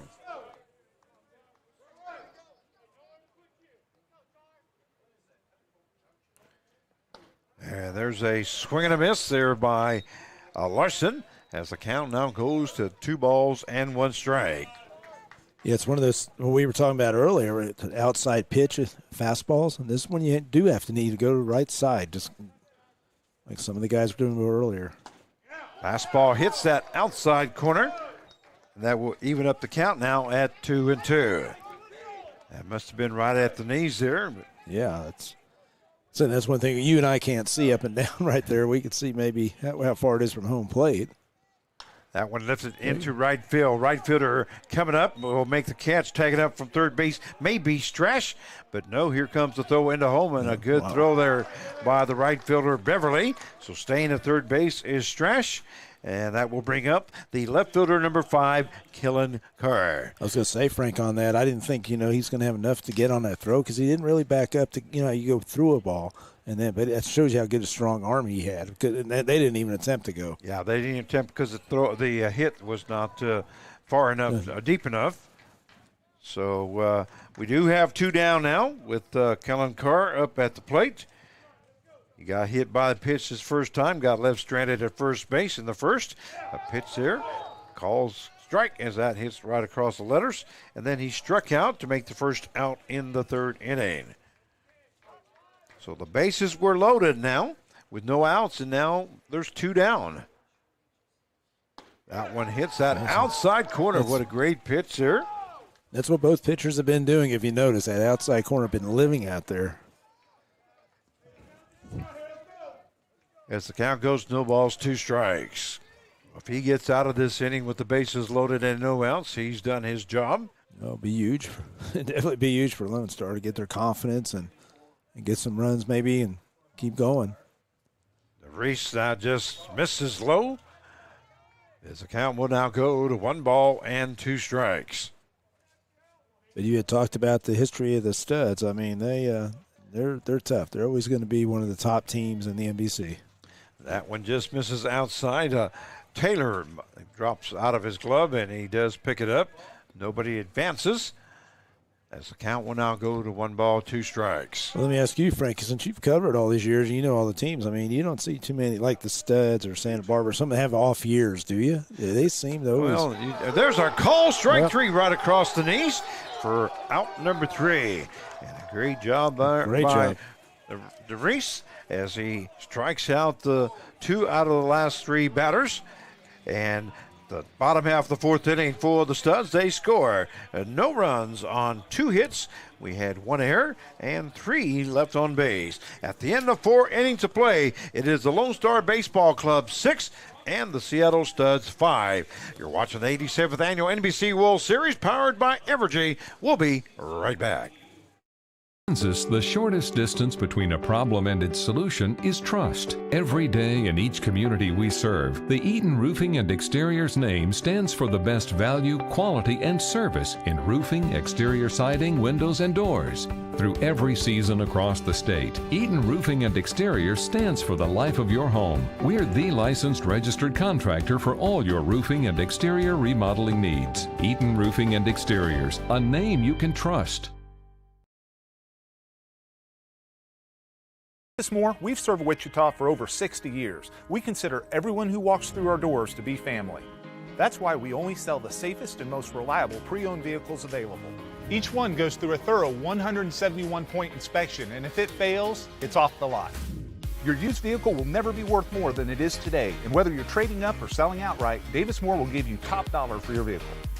Come see us at any Davis Moore location or check us out online at davis-moore.com. And we welcome you back to Hobart Dead Phil here in Hutchinson, Kansas for the 87th Annual NBC World Series, powered by Everyday. And we go to the top half of the fifth inning. 6-5 is the score in favor of the Lone Star Baseball Club over the Seattle Studs. Due up here for the baseball club is the right fielder, number 11, Reed Beverly. And Colin Mayer now in on the second inning of work. Here's the pitch by Mayer. That one right across the letters for call strike one. As Beverly is 0 for 1 here tonight. It seems like both pitchers, they're pumping in those strikes. Breaking ball right across the letters on the outside corner. And that will take the count now to no balls and 2 strikes. Once again, Beverly reached on a base on ball, scored a run in the second inning, and then struck out in the third inning. This is his third time up now.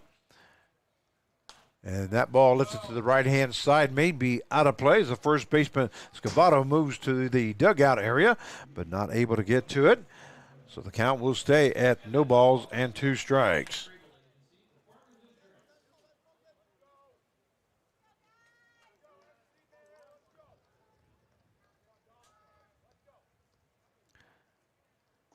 Some of the other ball games that we had today, Carv. In the first game at noon, it was the Liberal BJs defeating the Boulder Collegians 11-3.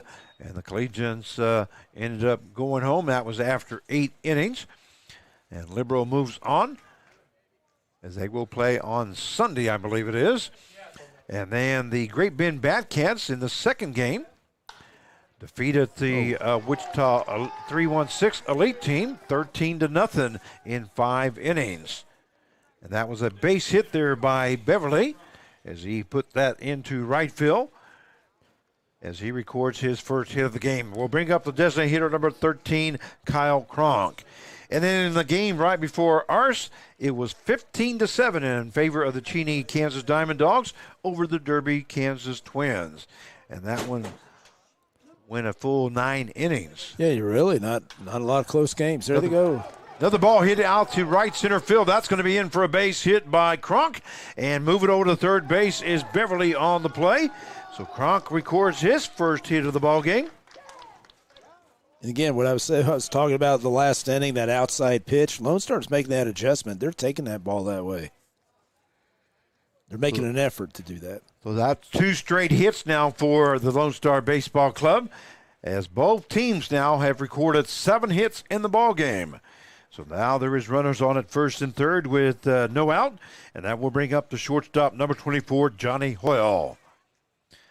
And Colin Mayer trying to get out of this jam here, as there is no outs. Coach getting some signals there, so I don't know if he's going to send them or not. So we'll find out. Cronk is 1 for 2 here tonight. 1 for 4. Correction, Hoyle, I should say, is 1 for 2 here tonight. That one misses for ball 2. So 2 balls, no strikes to Johnny Hoyle here in the top half of the 5th inning. And here's Mayer's pitch. That one lifted foul over first base dugout. Hoyle's one of the 6 from Dripping Springs, Texas, that are on the Lone Star baseball roster. As the count now goes to 2 balls, 1 strike to Johnny Hoyle. Here's the pitch by Mayer. That one in there for a call strike right across the knees on the outside corner. And that will even up the count now at 2 balls and 2 strikes.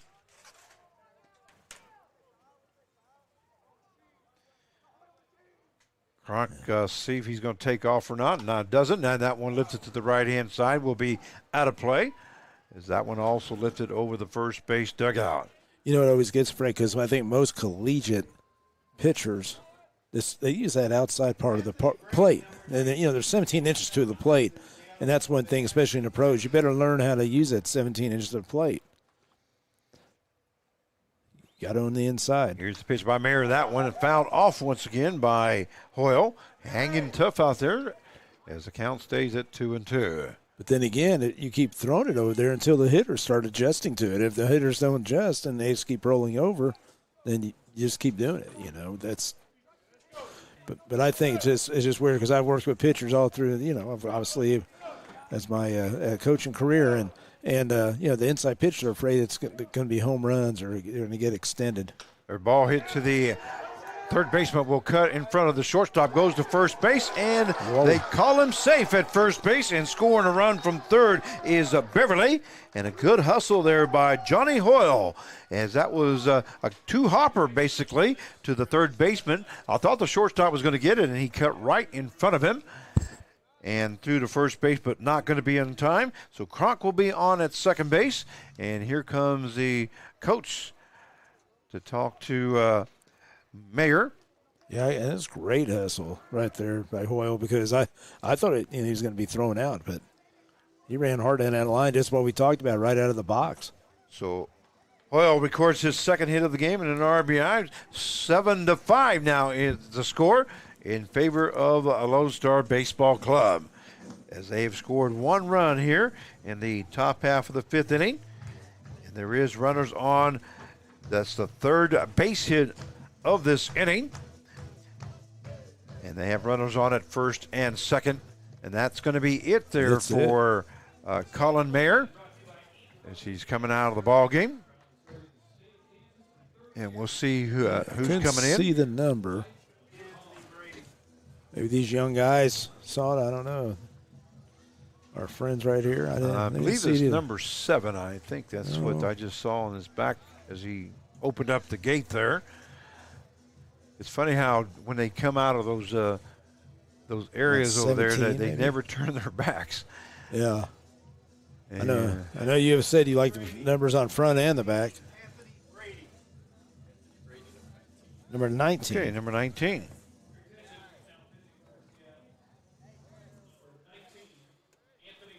Yeah, Anthony Brady from Idaho Falls, Idaho. 6 foot, 215. He plays his baseball. Another guy, another product from northern Colorado. So Anthony Brady now coming in to pitch for the Seattle Studs. And we will give you the final numbers for Colin Mayer.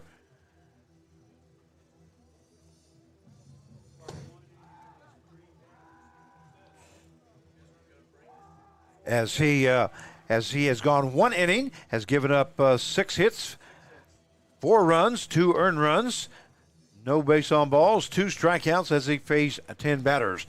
We're going to go ahead and go on a quick break here. You're watching the 87th Annual NBC World Series, powered by Evergy, and we'll be right back. It's time to get back in touch with Hutch. Time for fun. For up, down, all around fun. Fun at last in the Kansas sun. And Hutch has it all. Loads of sports, hiking trails, fun aquatic venues, and of course, all in our beautiful natural Kansas outdoors. All perfect for family and friends to be together once more. So visit Hutch again for the great outdoors. We're working to develop various forms of renewable energy. We're helping the environment by reducing our carbon footprint. About half the power we provide today comes from clean energy sources. We're talking about wind and solar, and that's exciting. I believe that we are playing a huge role in renewable energy today, and we'll continue to play that role in the future. I'm proud to get up every day and generate power for my community. I'm Wes Mizell. I'm the Senior Manager of Renewable Generation for Evergy. And we welcome you back to Hobart Detter Field for the 87th Annual NBC World Series. Anthony Brady now on the mound for the Seattle Studs, and the first batter he'll be facing second baseman number 6, Travis Chestnut. And he squares around a bunt and misses that for call strike 1. There is a runner on at second base is Cronk. Hoyle on at first base, as they've had 3 base hits here in the top half of the 5th inning. They've scored 1 run, and they now lead. The Lone Star Baseball Club now leads 7-5 over the Seattle Washington Studs. A bunt attempt there by Chestnut is fouled off as the count now goes to no balls, 2 strikes.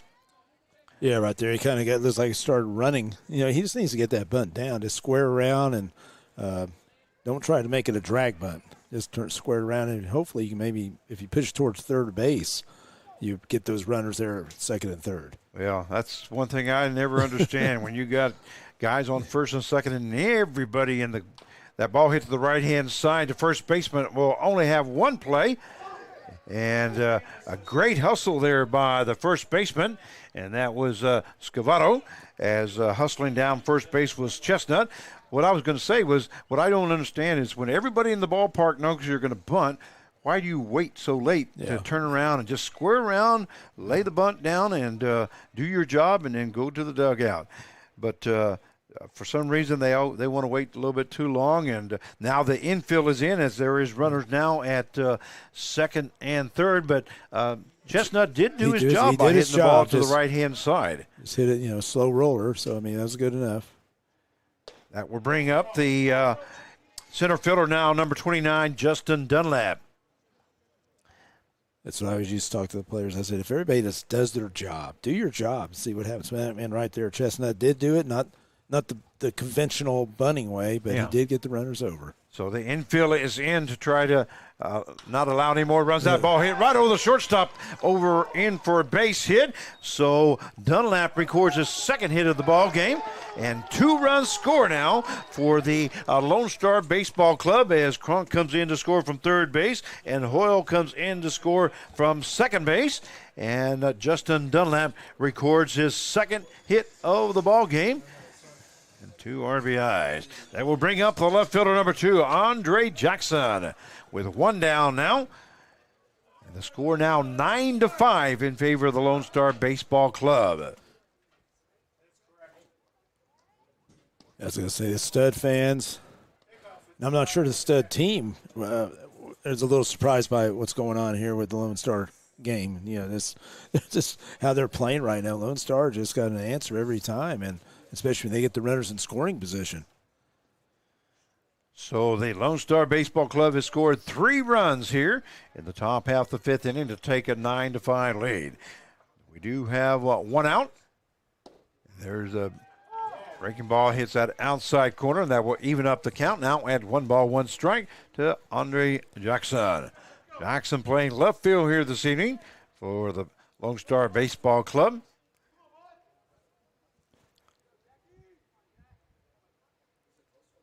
And here's Brady's pitch. There goes the runner to second base, and he's going to be in safely. So in with a stolen base is Justin Dunlap, and the Lone Star Baseball Club being very aggressive here tonight. And I like that. They're taking it right to him. They're not – right now they're just – they got the upper hand. They're playing a good game. There's – like I said, they're getting the timely hits. They're going with the pitch. They're putting the ball in play.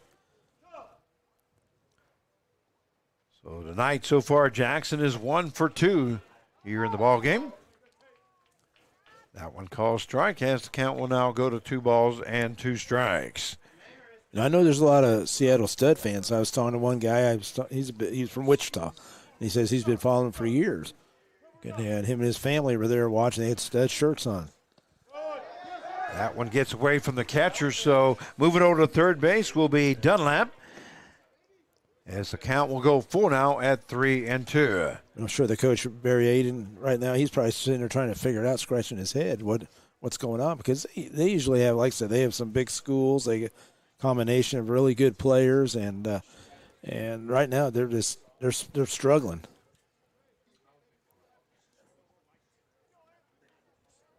Infield in again. So the infield once again comes in. Try to prevent any more runs being scored, as the score is 9-5 And a swing and a miss there by Jackson. Catcher has to throw down to first base. It will be a strikeout for Brady.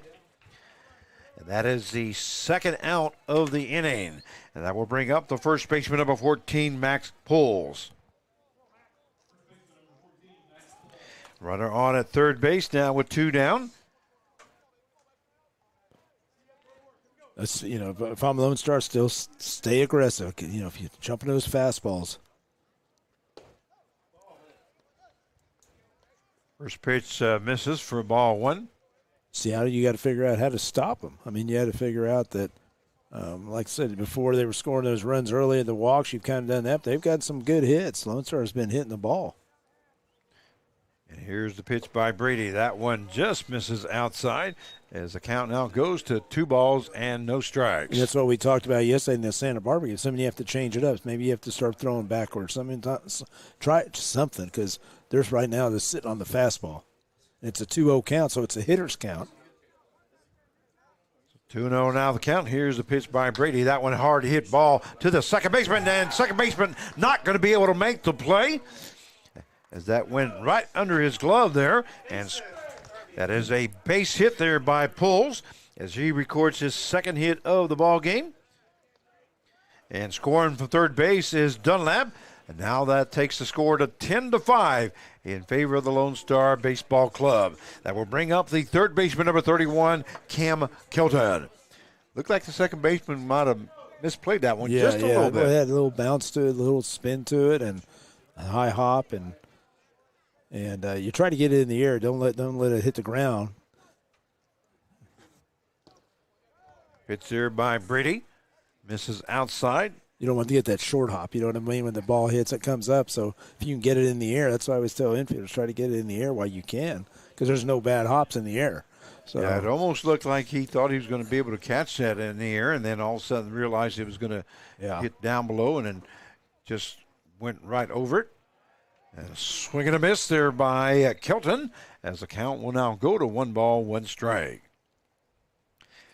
2 down now here in the inning, but the Lone Star Baseball Club has scored 4 runs here in the top half of the 5th inning to take a 10-5 lead over the Seattle Washington Studs.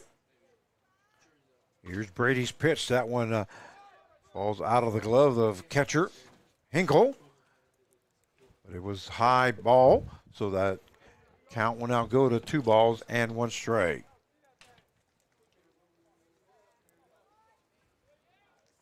It's hard to believe we're only in the 5th inning still.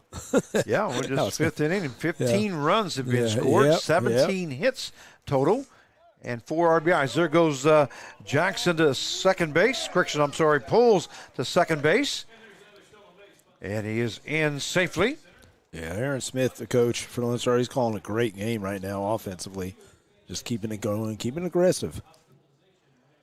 So Poles is on now at second base after that stolen base. And then Cam Kelton has a 3-1 count on him. And here's Brady's 3-1 pitch. That one right across the knees, and that would take the count to full now at 3-2. Frank, I don't think Coach Smith's going to get conservative in this game. I think he's going to keep running and keep going after him, and because he's shown that he can. Well, his team has scored 10 runs on 10 hits and 1 error. A lot of stolen bases. I mean, Here's Brady's pitch. That one lifted foul over first base dugout.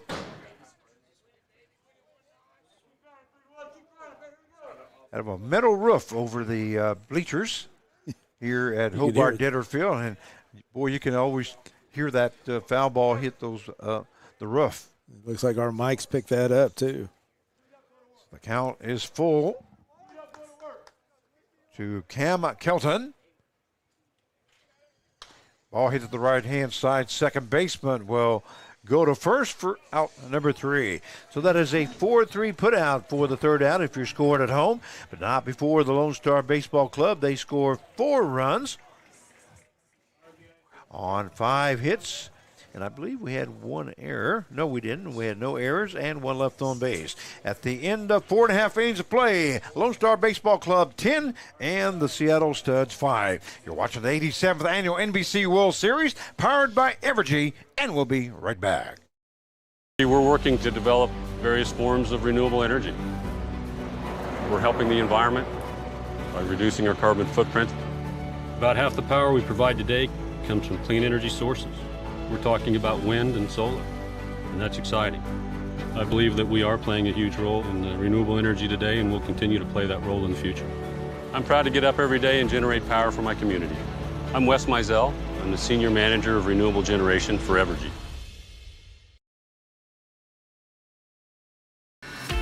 It's time to get back in touch with Hutch. Time for fun. For up, down, all around fun. Fun at last in the Kansas sun.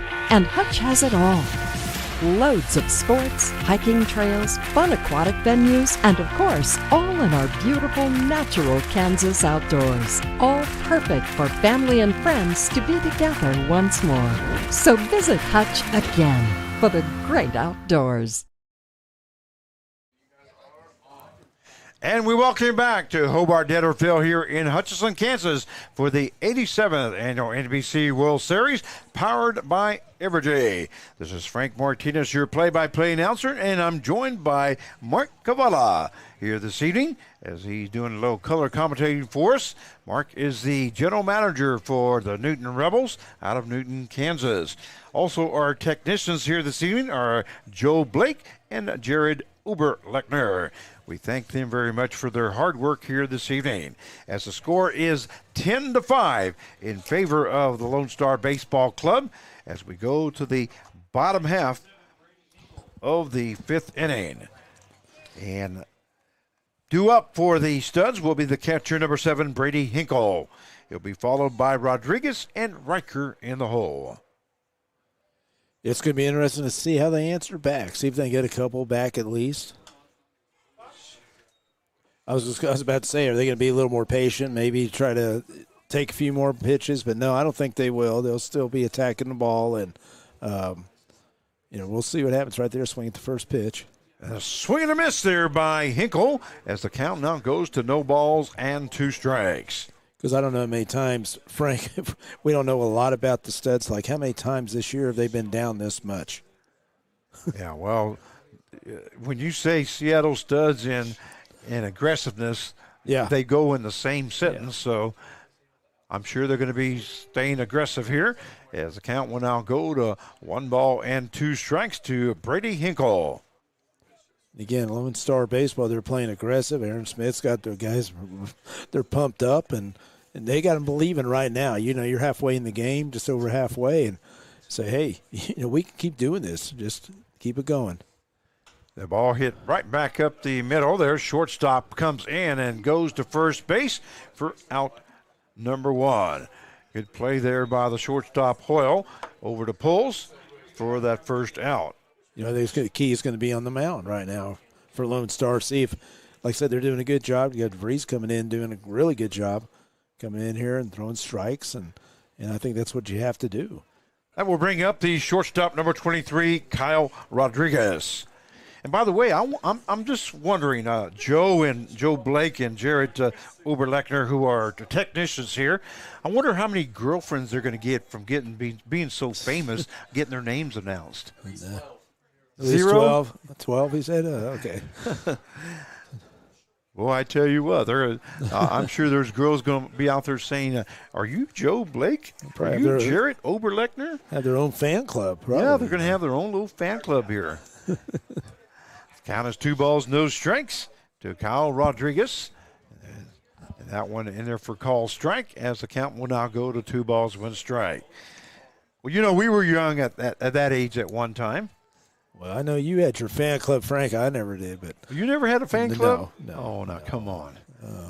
Well, Jake Gibbs, or the assistant general manager out of the Newton Rebels, he claims he's got a poster. Yes, or DJ. You don't have a poster of me. No. Well, So the count goes to 3 balls, 1 strike. I'm waiting for you to give me one to sign one. There you go.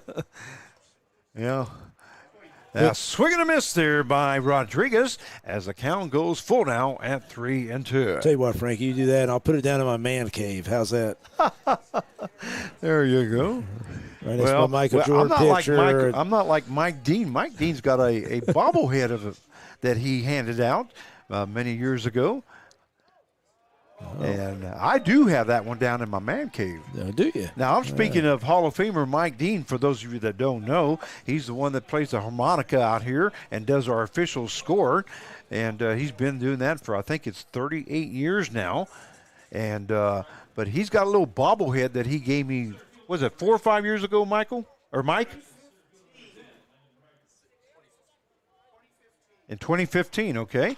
There's a hard hit ball into left field. Left fielder backing up. That is Jackson. He is able to make the catch for out number 2. And Rodriguez, I don't even know how he reached on base now. Walk, yep, okay. It's a walk. Rodriguez reached on a walk as we were talking, and I just lost track there. That would bring up the second baseman number 4, Kyle Strash. Well, anyway, I do have a little bobblehead of Mike Dean, Hall of Famer Mike Dean, down in my man cave. I thought that was very kind of him to save one of those for me. I know, man. I wish I was around around that. I was probably back then coaching or something, but man, that's pretty neat. And like I say, for those of you that have been to the NBC World Series, you've heard Mike Dean do the national anthem for us, and then he'll also take me out to the ball game, and every once in a while he'll play God Bless America in the 7th inning stretch. He's a very talented young man. So 2 balls, no strikes. Now that one misses or hits that outside corner. Correction, as the count will now go to 2 balls, 1 strike now to Kyle Strash. I say young because, like I said, we started here at the NBC years ago together. I mean, doing stuff. That one just misses inside as the count now goes to 3 balls, 1 strike. To Kyle Strash. On at first base is Rodriguez. As he reached on a base on balls, we do have 2 down. Ball hit to the right-hand side. First baseman looks like he's going to go unassisted for the 3rd out. So is a 3 unassisted for the 3rd out. But for the bottom half of the 5th inning for the Seattle Studs, they score no runs on no hits, no errors, and 1 left on base. At the end of 5 innings of play, it is the Lone Star Baseball Club 10 and the Seattle Washington Studs 5. You're watching the 87th Annual NBC World Series, powered by Evergy, and we'll be right back. Where can you go to make some fabulous goodies? Get a manicure or massage, break some dishes, and have a cocktail? Hutchinson. Enjoy a fun day with your girlfriends and visit Hutch again.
Welcome you back to Hobart Deader Field as we go to the top half of the 6th inning. 10-5 is the score in favor of the Lone Star Baseball Club. And due up for the Lone Stars will be the catcher, number 21, Justin Taylor. Anthony Brady now in his 2nd inning of work here.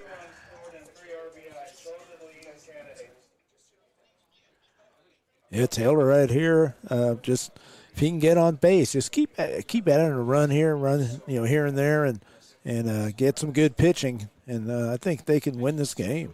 Ball hit to the shortstop. He moves to his right, a diving stop, and goes to first base, but not going to be in time. And that's going to be a base hit there by Justin Taylor, as that ball was hit in the gap between third and short.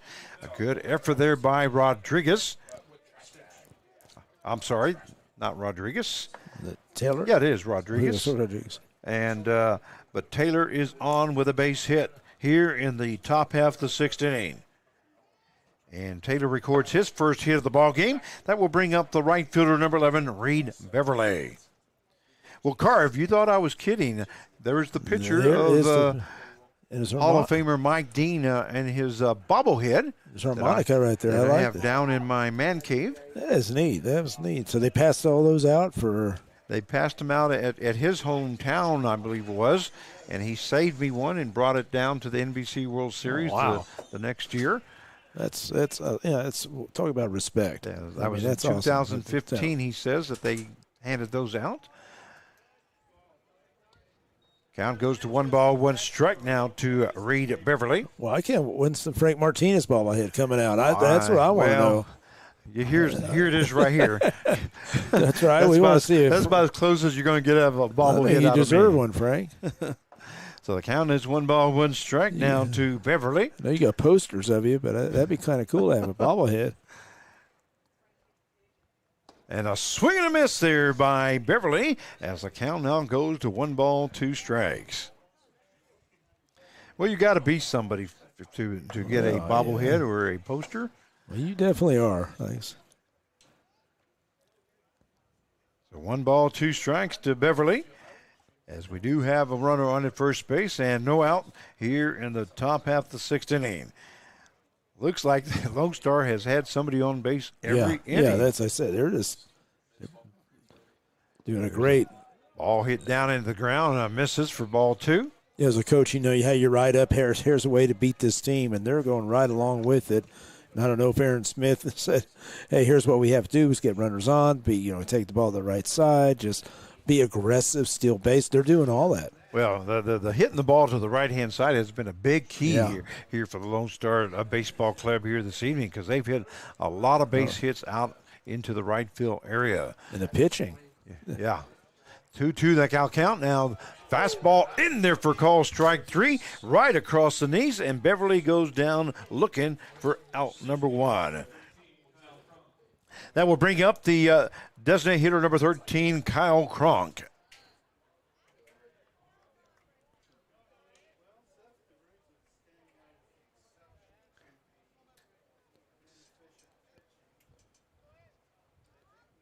That is the second strikeout recorded there by Anthony Brady. First pitch there to Cronk misses for ball 1.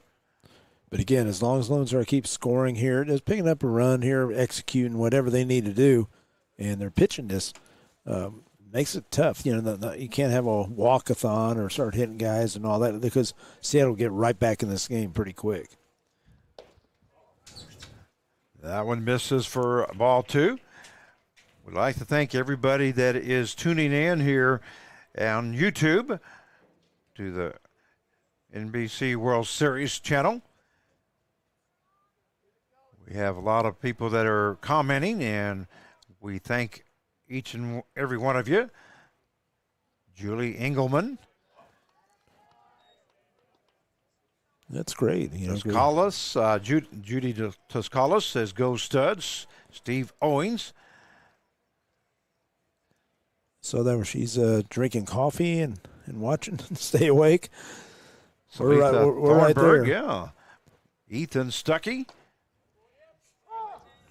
And then, of course, we have Jared Oberlechner is our technician. He's kind of replying to everybody. We thank him for doing that. So these guys stay busy, no doubt. Stuart Gano. Once again, we welcome you all to the broadcast. And that one misses for ball 4, so Kyle Cronk will be on with a base on balls. That will move Taylor to second base, and that will bring up the shortstop, number 24, Johnny Hoyle. So we have runners now on at first and second with one down here in the top half of the sixth inning. 10-5 is the score. in favor of the Lone Star Texas Baseball Club.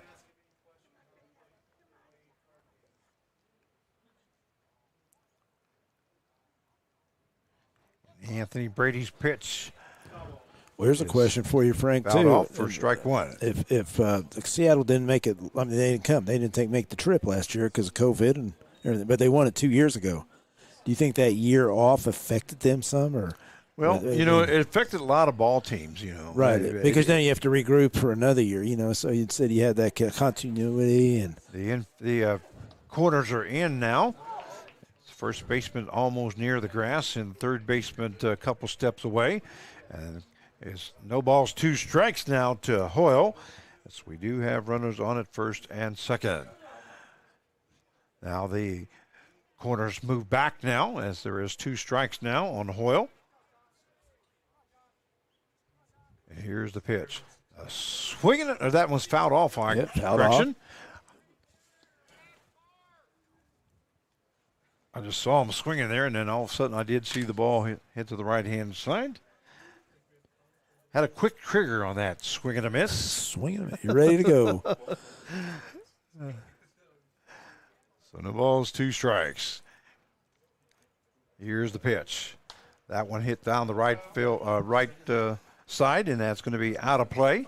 And why I brought that up is because I was thinking, this thing you did 1 year you don't play. You kind of take a step back because a lot of guys go play with somebody else, and you just won the championship that year, 2 years ago. Yeah.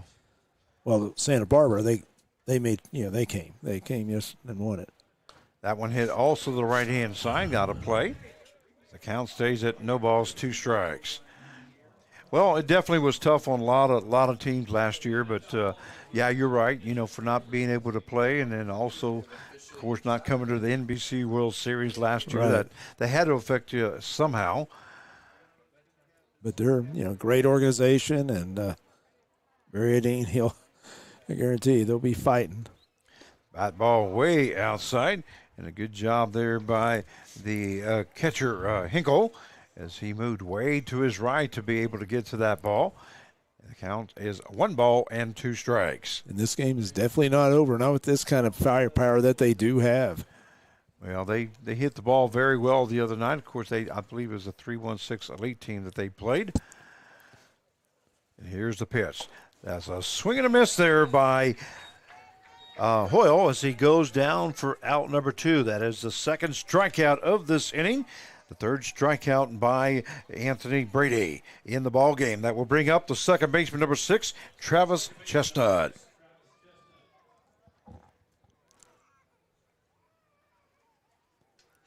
Yeah, Chestnut. I know he's had struck out a couple times. We'll see what happens if this is his time to get that hit.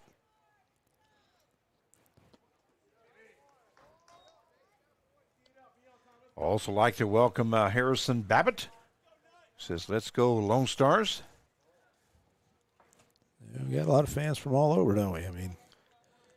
That's neat. It's cool. You follow your team, they're good fans out there. Count is 2 balls and no strikes now to Chestnut. We have Taylor on at second base and Cronk on at first. Here in the top half of the 6th inning. 2 down now. And all of a sudden the pace kind of slowed down a little bit. It kind of has slowed down, yeah. Well, Joe and Jared over there, I think they're rabid baseball fans, you could tell. That one right across the knees as the count will now go to 2 balls, 1 strike. That's what they have to be to, all this time to watch baseball and be on every pitch. I like baseball, not 12 hours. Not 12 hours. The brain kind of shuts down after 12 hours, doesn't it? Yeah. I'm just amazed by him. Here's the 2-1 pitch, and that one a swing and a miss there by Chestnut, and that will even up the count now at 2-2. Because I was thinking about it, Frank, yesterday. I said, those guys, every pitch, they got to be on there. They're on, they were doing all this stuff. And I know you take turns and all that, but still, you have to be on top of it. Well, I'm wondering whether any of them ever thought about even being a broadcaster. Yeah. Yeah. Good. Good. Well, that's good here because somebody's got to take these jobs someday. And count goes full now at 3-2. I know I wish I would have taken it over. I wish I would have done it when I was young. Yeah. I didn't start till I was 39 years old, I think it was.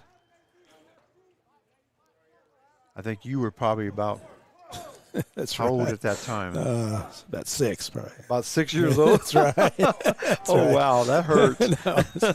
There's ball 4 to Chestnut. Well, this is what, if you're Seattle, it's not what you wanted right here. Now you got the top of the lineup. Yeah.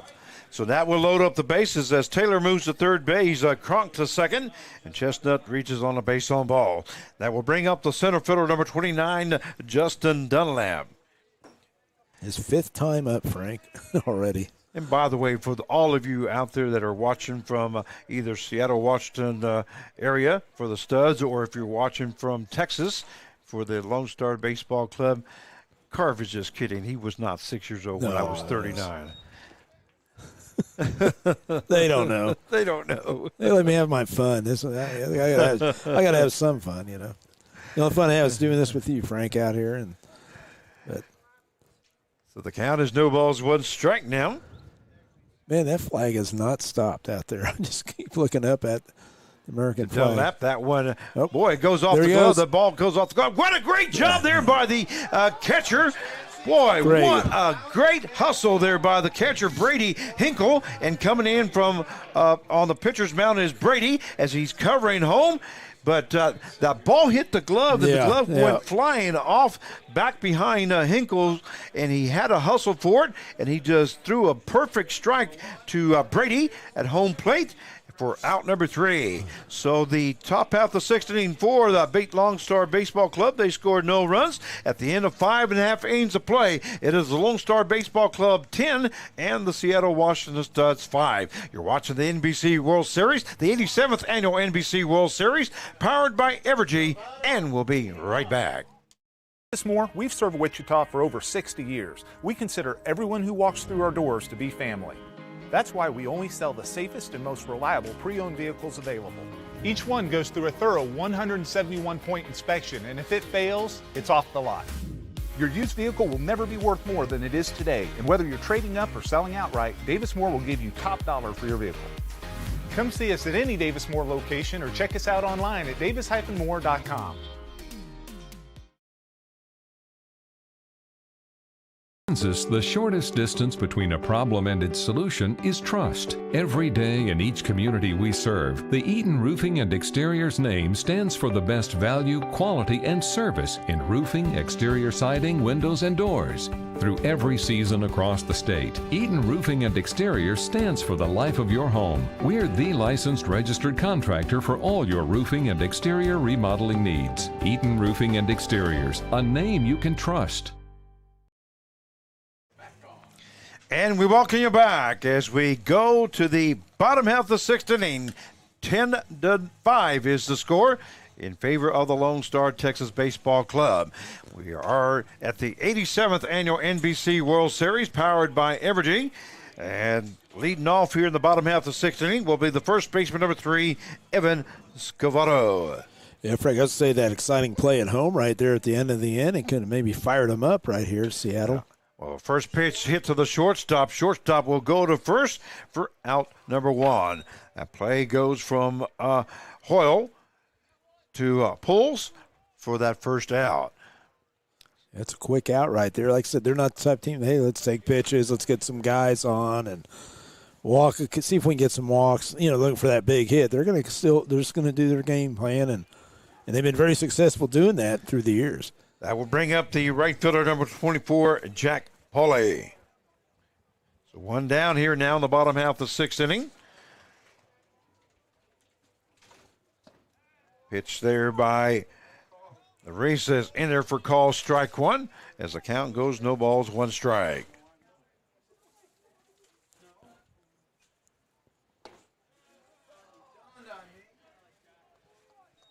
That's a big cut right there. A swing and a miss there as the count now goes to no balls, 2 strikes now to Pauly. And here's the pitch. That one misses inside. 1 ball, 2 strikes now to Jack Pauly, right fielder for the Seattle Studs here this evening. Said he grew up not far from here in Overland Park, Kansas. That one in there for call, strike 3, and that kind of fooled there Jack Pauly as he just stood and watched that, and he knew right away that that was a strike as he goes down looking for out number 2. That would bring up the designated hitter number 14, Jonas Kim. Kim is 2 for 3 here this evening. Got a double in the first inning with 2 RBIs and a single in the second inning with 2 RBIs, so as a total of 4 RBIs here this evening. He did strike out in the 4th inning as he made the first out. DeVries, he's come on. He's done the job, had he? I mean, he's coming in there throwing strikes, striking out guys, and getting ahead in the count. That one is fouled off there by Kim, and that will take the count now to 1 ball and 2 strikes.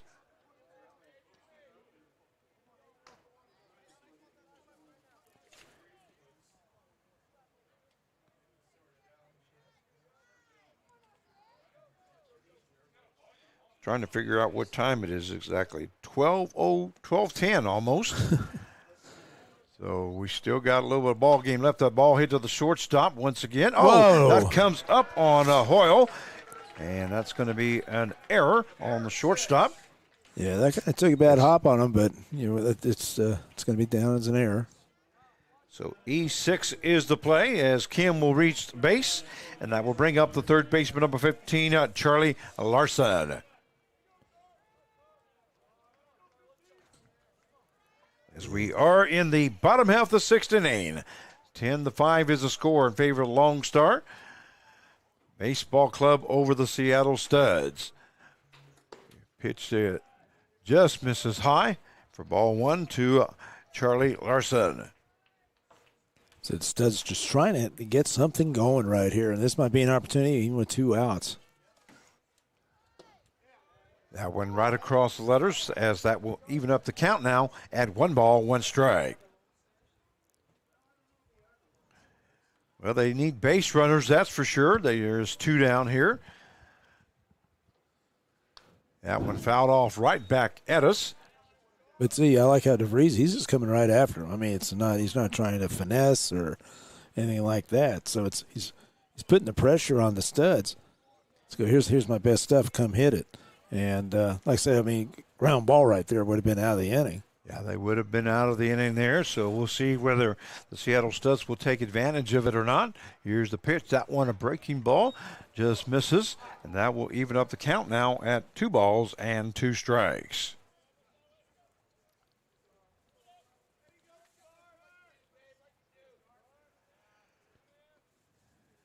Two pitch now. That one popped up in the infield. Not sure if the shortstop's going to, looks like he is going to call for it. He does make the catch for out number 3. So the bottom half of the 6th inning for the Seattle Studs, they score no runs on no hits, 1 error, and 1 left on base. At the end of 6 innings of play, it is the LoneStar Baseball Club 10 and the Seattle Studs 5. You're watching the 87th Annual NBC World Series powered by Evergy. We'll be right back. We're working to develop various forms of renewable energy. We're helping the environment by reducing our carbon footprint. About half the power we provide today comes from clean energy sources. We're talking about wind and solar, and that's exciting. I believe that we are playing a huge role in renewable energy today, and we'll continue to play that role in the future. I'm proud to get up every day and generate power for my community. I'm Wes Mizell. I'm the Senior Manager of Renewable Generation for Evergy.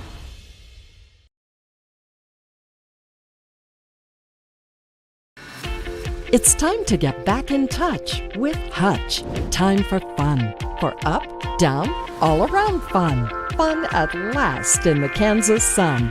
And Hutch has it all. Loads of sports, hiking trails, fun aquatic venues, and of course, all in our beautiful natural Kansas outdoors. All perfect for family and friends to be together once more. So visit Hutch again for the great outdoors. And we welcome you back to Hobart Detterfield here in Hutchinson, Kansas for the 87th Annual NBC World Series powered by Everyday. This is Frank Martinez, your play-by-play announcer, joined by Mark Cavalla, general manager for the Newton Rebels, as he joins us here as our color commentator here this evening. Also, our technicians are Joe Blake and Jared Oberlechner. And we're going to have a new pitcher, it looks like, for the Seattle Studs. It will be number 26, Taryn Herrick. Yeah, Herrick, right-hander from Auburn, Washington. 6'2", 210 from San Mateo Community College. And Brady ends up going a total of 2 innings, gave up 3 hits, 1 run, 1 earned run, 2 base on balls. He had a total of 3 strikeouts as he faced 10 batters. So that is the numbers for Anthony Brady here this evening as he's done. And now Taryn Herrick will be on for the Seattle Studs. The first batter that he'll be facing, and I believe it's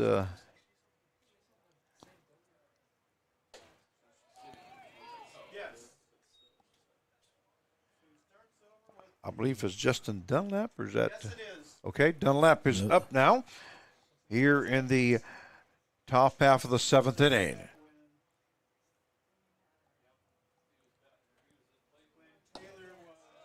There you go. Check swing there, but that one is called strike on the outside corner as the count now goes to no balls and 2 strikes. Yeah, an umpire, he's calling it probably about another ball outside, that outside corner, and they're throwing it right there. So Eric, now that ball hits the second baseman, and this time second baseman looks like he does get a line shot there and makes the catch for out number 1. He does go to first base just in case. Yeah. Well, and he was aggressive. He went and attacked the ball. He didn't stay back on his heels and came right after the ball. And, yeah, just in case, like you said, Frank, throw it over there. And that will bring up the left fielder, number 2, Andre Jackson, with 1 down here in the top half of the 7th inning. Lone Star Baseball Club 10 and the Seattle Studs 5.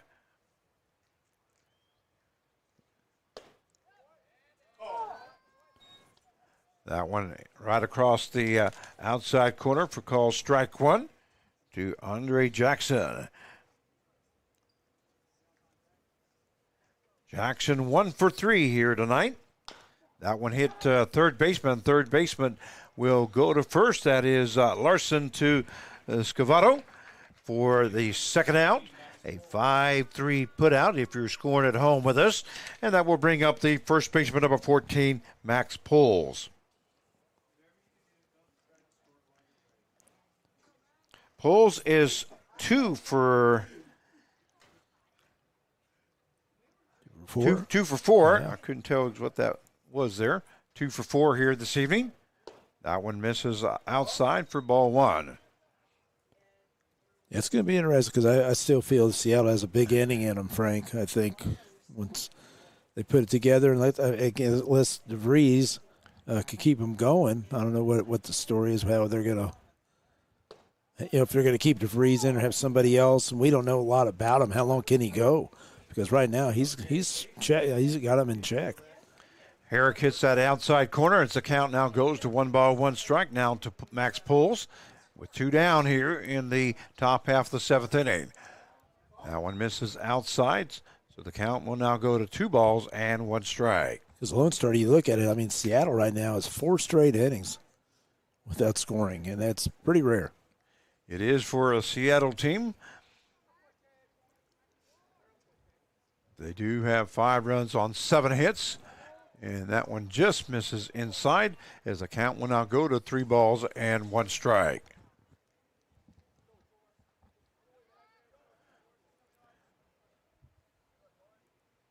Well, we had tournament director up here, Kevin Jinks, earlier, and didn't get a chance to get him on air, but maybe next time we will. Yeah. Just wanted to ask him how he thought everything was going here in Hutchinson.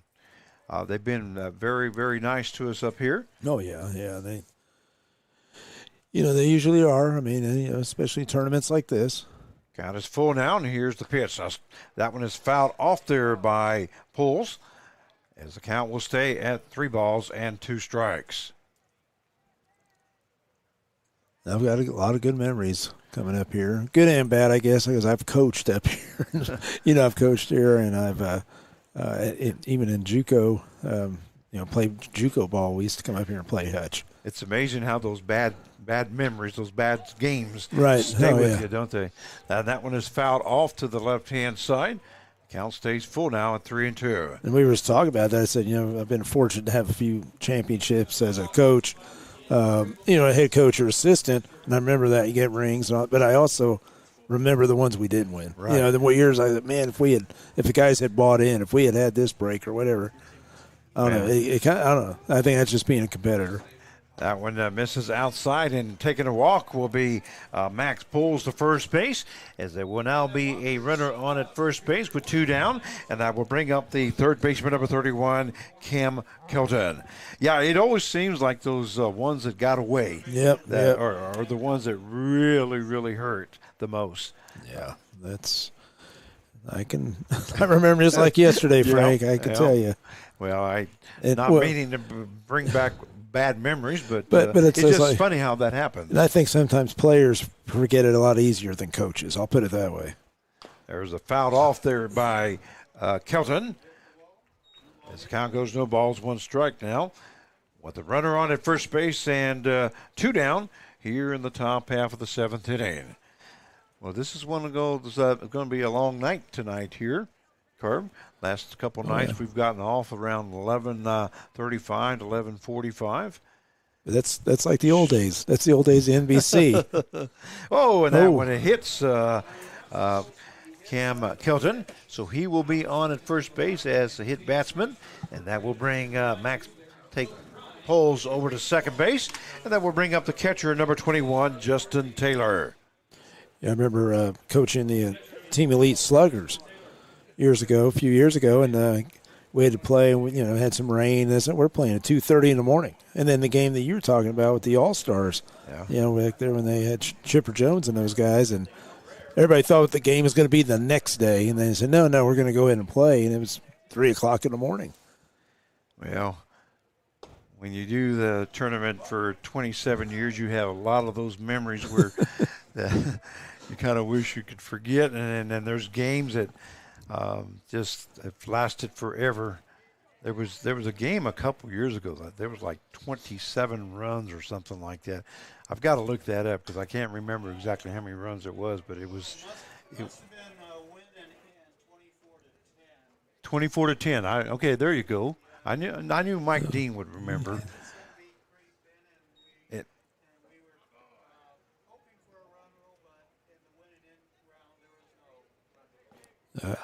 There was a game that was like that, and there was like 30 or 40 hits in the ball game. Yeah, and no run rule. That's when they have that in the championship games or whether.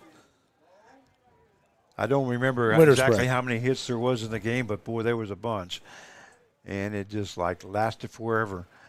And with that many runs and hits, guess what? There was a lot of walks. Yeah, that's what I was about to say. Yeah. Ball hit to the right-hand side, and that one going down the line, and first baseman Scavolto not be able to get to it as the count goes to 2 balls, 1 strike. Now the Justin Taylor is up at the plate. Correction, the count will now go to 2 balls and 2 strikes on that foul ball. That was a good hustle by Paulie out there, I thought, from right field. Right fielder Paulie and Strash from second base, and Scavolto all hustled for that, but none of them were able to get to it. So that takes Pulls back to second base and Kelton back to first. And the count is 2 balls, 2 strikes now to Justin Taylor.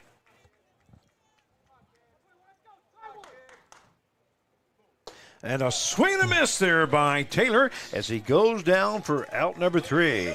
So the top half of the 7th inning for the Lone Star Baseball Club. They score no runs, no hits, no errors, and 2 left on base. At the end of 6 1/2, it is Lone Star Baseball Club 10 and the Seattle Studs 5. You're watching the 87th Annual NBC World Series powered by Everday, and we'll be right back. Where can you go to make some fabulous goodies? Get a manicure or massage, break some dishes, and have a cocktail? Hutchinson. Enjoy a fun day with your girlfriends and visit Hutch again.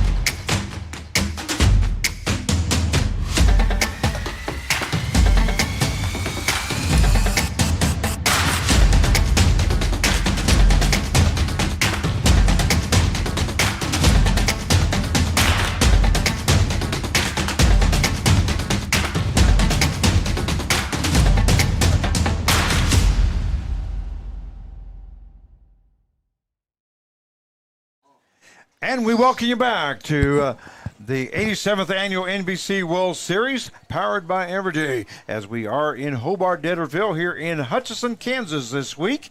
We will be going to Wichita next week for the championship week at the new stadium, Riverfront Stadium. And that's going to be a treat for us all as we finally get a chance to call some games up there at Riverfront Stadium. And we're going to go to the bottom half of the seventh inning. 10-5 is the score in favor of the Lone Star Baseball Club. Due up for the studs will be the left fielder, number 5, Kellen Carr. He'll be followed by Hinkle and then Rodriguez. Yeah, Frank, I just for the inning here, I saw Coach Dean get everybody together, Seattle Studs. They got in a little group, and I think they're talking about what they're going to do here. Maybe take a pitch or something. Do something right here to get back in this game because they have to get runners on. So we are in the bottom half of the seventh inning. First pitch was ball one. There's a swing and a miss there by Carr, and that will even up the count now at 1-1 strike. I was about to say maybe take a strike, but 1-0 right there, he swung, so I don't think that was it. You got to remember who you're talking about here. Yeah. That one misses high as the count goes to 2-1 strike. The Seattle Studs and the Foresters, the Diamond Dogs, teams like that, they stay in that aggressive mode. Right. Yeah. That's.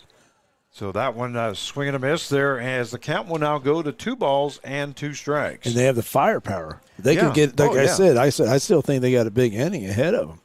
That one hit to the third baseman. Third baseman Kelton will go to first for out number 1. So that is a 5-3 put out if you're scoring at home with us. And that will bring up the catcher number 7, Brady Hinkle. As long as Lone Star keeps making plays, and like I said, you got pitching right now, he's doing a great job. You keep doing that, then it's going to be really tough for Seattle. So one down now here in the bottom half of the seventh inning. And here's the pitch. That one hit hard into left field. Left fielder coming in, but not going to be able to get to it. That's Jackson. Takes it on one bounce, and Hinkle records his second hit of the ball game. That single into left field. That will bring up the shortstop, number 23, Kyle Rodriguez. Yeah, that's kind of an inside pitch on, the thin part of the wood bat right there, but little base hit over there. He was pretty strong. That is Rodriguez. Sorry about that. He's pretty strong to get that out there because that was definitely an inside pitch. Here's the pitch now. That one hit hard there by Rodriguez. That is going back, and that is going to be caught there by the left fielder Jackson as he went a long ways. Wow, and what a throw there by Jackson that was almost a Willie Mays type of throw, wasn't it? Wow, yeah. I mean, that was, I thought it might have gone out at that wind because the wind's blowing out and everything. But yeah, that was deep into left center field, and he makes the catch, and he turns around and just fires a ball into second base. So staying at first base is Hinkle. That will bring up the center fielder, number 10, Landon Riker. And look how far he had to go, Frank, because he's where he was. He had to run over there. That's like 40 yards. Oh, yeah. He went a long, long ways to make that catch, and I was more impressed with that throw, to be honest with you. Yeah, turn around and just like you said, the catch they call it, but Willie Mays. And that one hit into center field. Center fielder Dunlap coming in, and he's going to make the catch for out number 3. So the bottom half of the 7th inning for the Seattle Studs. They score no runs on 1 hit, no errors, and 1 left on base. At the end of 7, it is the Lone Star Baseball Club 10 and the Seattle Studs 5. You're watching the 87th Annual NBC World Series powered by Evergy, and we'll be right back. Kansas, the shortest distance between a problem and its solution is trust. Every day in each community we serve, the Eaton Roofing and Exteriors name stands for the best value, quality, and service in roofing, exterior siding, windows, and doors. Through every season across the state, Eaton Roofing and Exteriors stands for the life of your home. We're the licensed registered contractor for all your roofing and exterior remodeling needs. Eaton Roofing and Exteriors, a name you can trust. More, we've served Wichita for over 60 years. We consider everyone who walks through our doors to be family. That's why we only sell the safest and most reliable pre-owned vehicles available. Each one goes through a thorough 171-point inspection, and if it fails, it's off the lot. Your used vehicle will never be worth more than it is today, and whether you're trading up or selling outright, Davis Moore will give you top dollar for your vehicle. Come see us at any Davis Moore location or check us out online at davis-moore.com.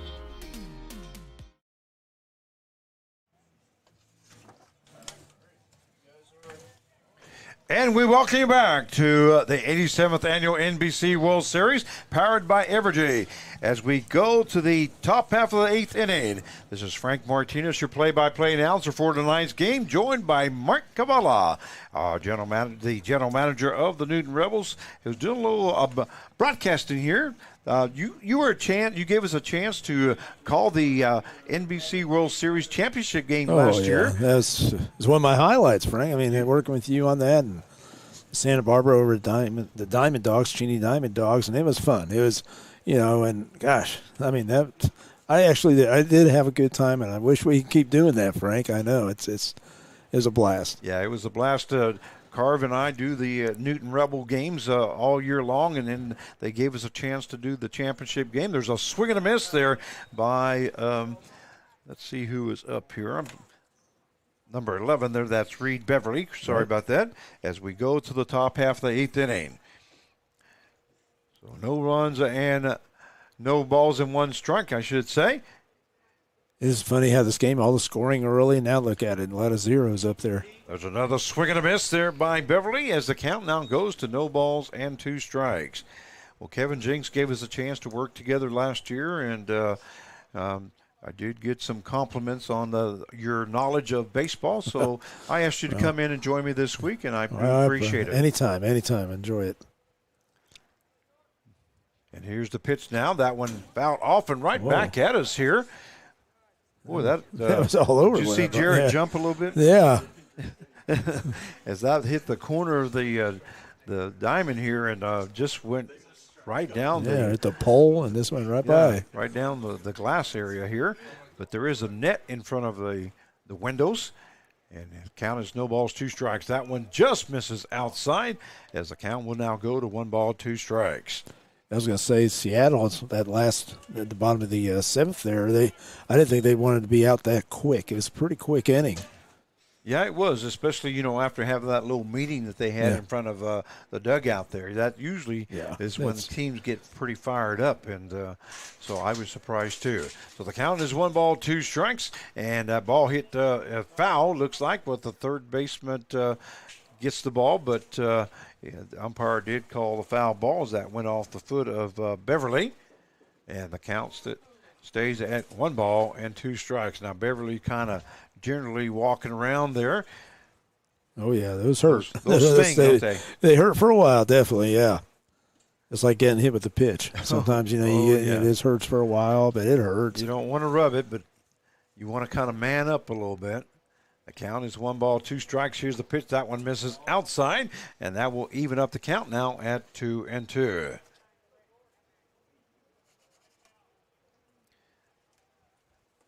Beverly 1 for 3 here tonight.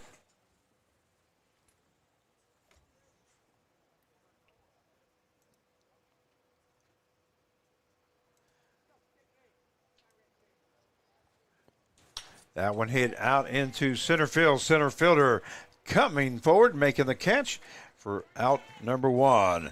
That is Landon Riker making the catch out in center field.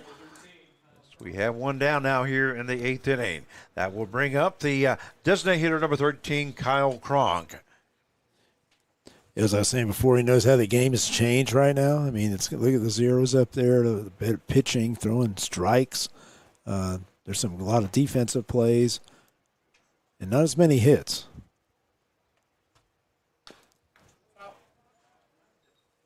That's baseball, Frank. That's what we're talking about. You go to a game, you go like you were saying. You thought it'd be a little more of a pitching.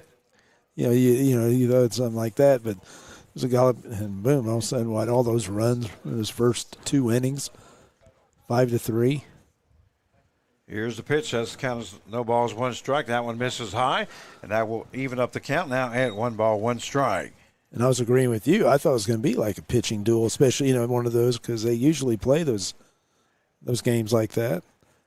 2 good teams like this. Well, so far this evening, the Lone Star has scored 10 runs on 11 hits with 2 errors, and the Seattle Studs have scored 5 runs on 8 hits and 3 errors.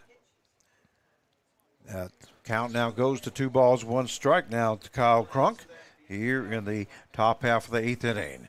1 down. And Herrick's 2-1 pitch. That's a swing and a miss there by Cronk, as that will even up the count now at 2 balls and 2 strikes.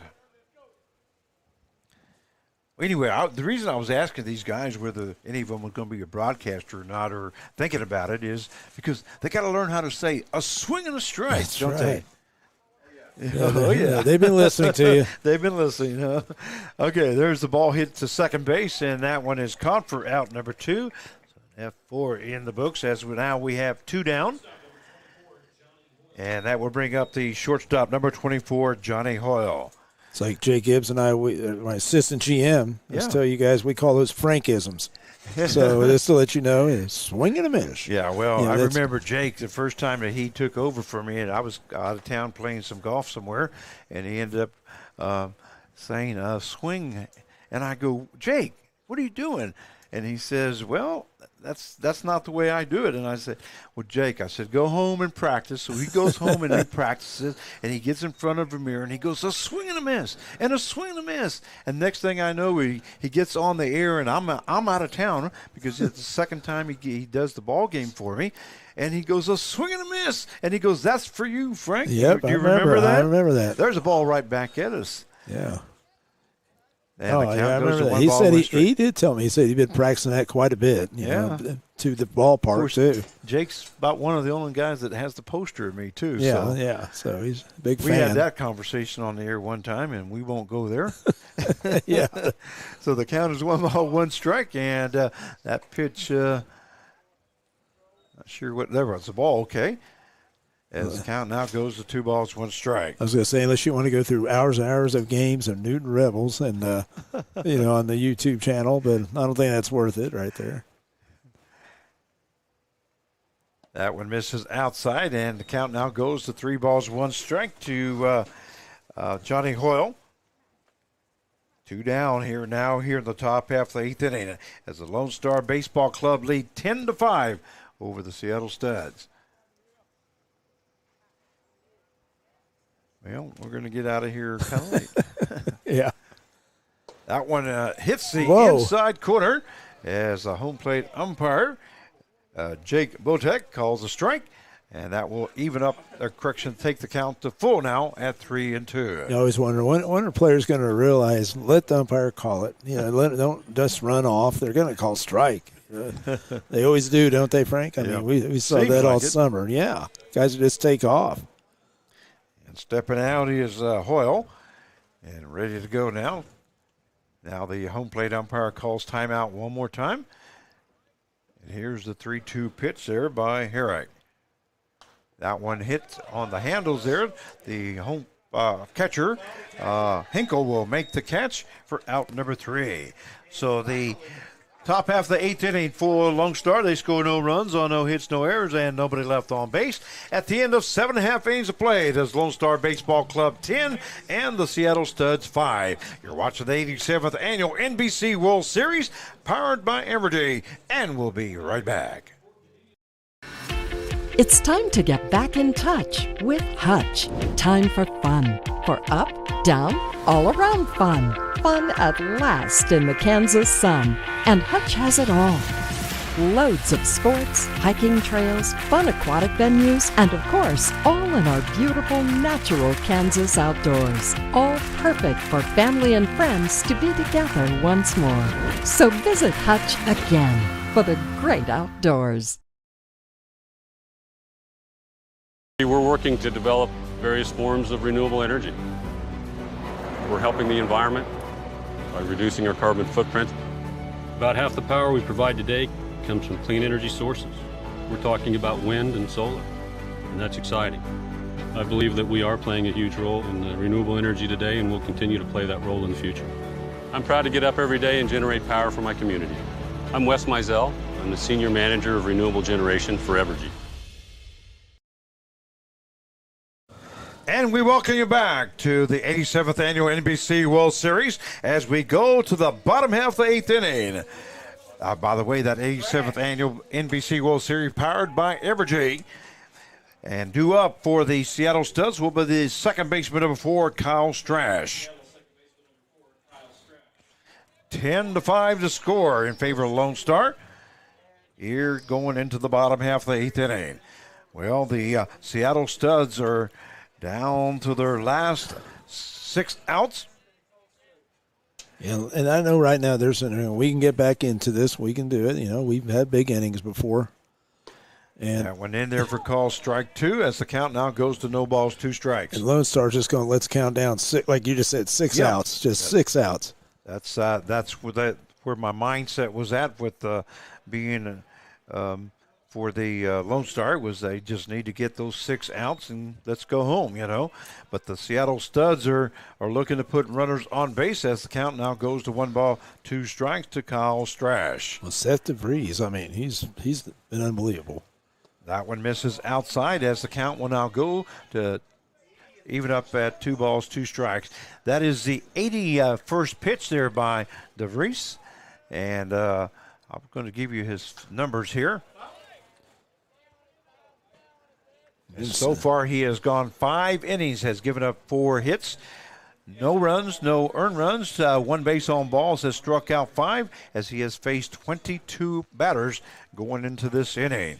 2-2 count. There's a foul off there by Strash as the count will stay at 2-2. He's definitely, when you shut down a Seattle Studs team like this for how many innings right now? 5 innings? And that one misses, and the count will go full now at 3-2. And it seems like he has his velo. It's not dropping off too much. It's around the plate.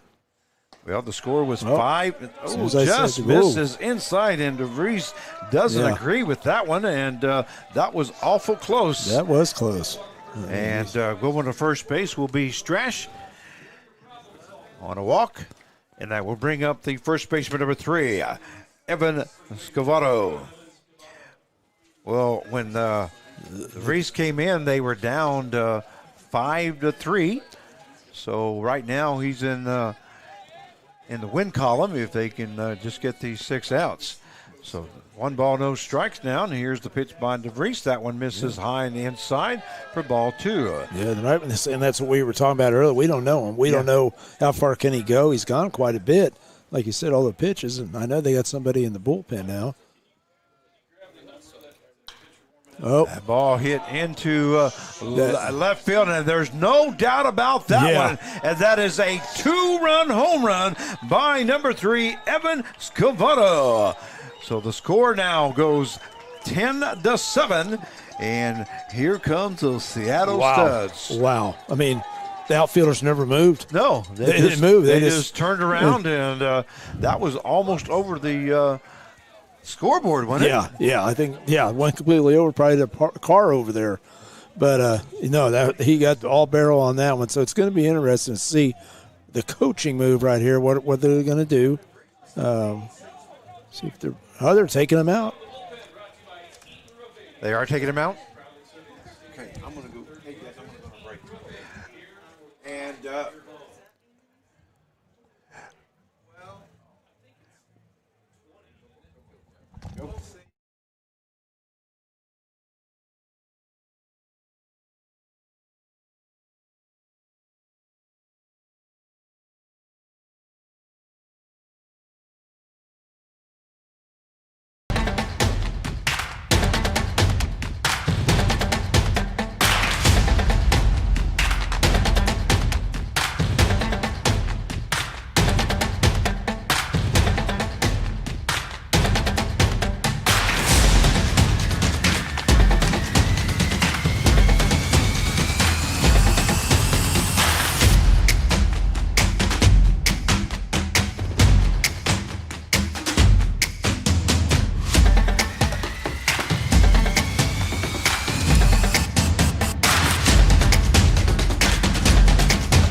More, we've served Wichita for over 60 years. We consider everyone who walks through our doors to be family. That's why we only sell the safest and most reliable pre-owned vehicles available. Each one goes through a thorough 171-point inspection, and if it fails, it's off the lot. Your used vehicle will never be worth more than it is today, and whether you're trading up or selling outright, Davis Moore will give you top dollar for your vehicle. Come see us at any Davis Moore location or check us out online at davis-moore.com.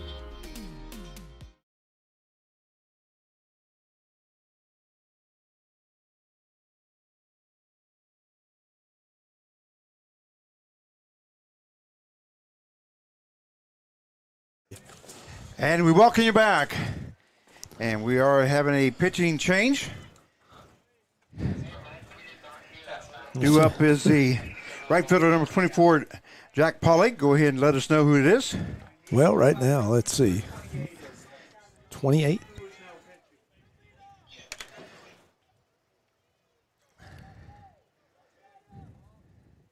Yeah, number 28 now, pitching.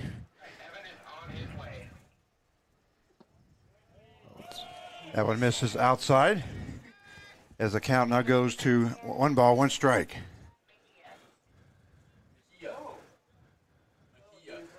Mejia. Okay, Sebastian. Ball hit into right field.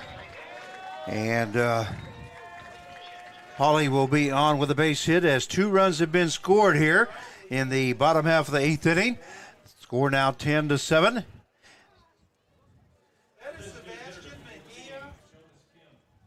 Is that right? It's number 10 here, but Sebastian Mejia. From Houston, Mejia? Okay. Yeah, from Houston, Texas, A&M Corpus. So Mejia now in relief here. He's got a tough task right now. I mean, no outs, and it looks like studs are getting it going here. That will bring up the designated hitter, number 14, Jonas Kim. Count is no balls, 1 strike now to Kim. Pauly just reached on a base hit after that 2-run home run by Evans Scavolto. Yeah, and I say Scavato's hit right there. We were talking about that. That's the big hit to get him right back into it, and that definitely did. They're only 3 runs down. So the count is 1 ball, 1 strike now to Jonas Kim, and here's the pitch. Swing and a miss there by Kim as the count now goes to 1 ball, 2 strikes. And the final numbers for Reese is 5 innings pitched, 5 hits, 2 runs, 2 earned runs, 2 base on balls, 5 strikeouts as he faced 24 batters. As Mejia now is in, and there was a swing and a miss there by Kim as he goes down for out number 1. Looks like the outside slider. That will bring up the third baseman, number 15, Charlie Larsen. Yeah, see, Kim, that's that third time he's swinging that outside. It's way outside the box. So, slider. Here's Mejia's pitch. That one hits the outside corner for call strike one. Kind of a sidearm on that one. Yeah. It's like he's kind of different delivery, didn't it? I mean, different.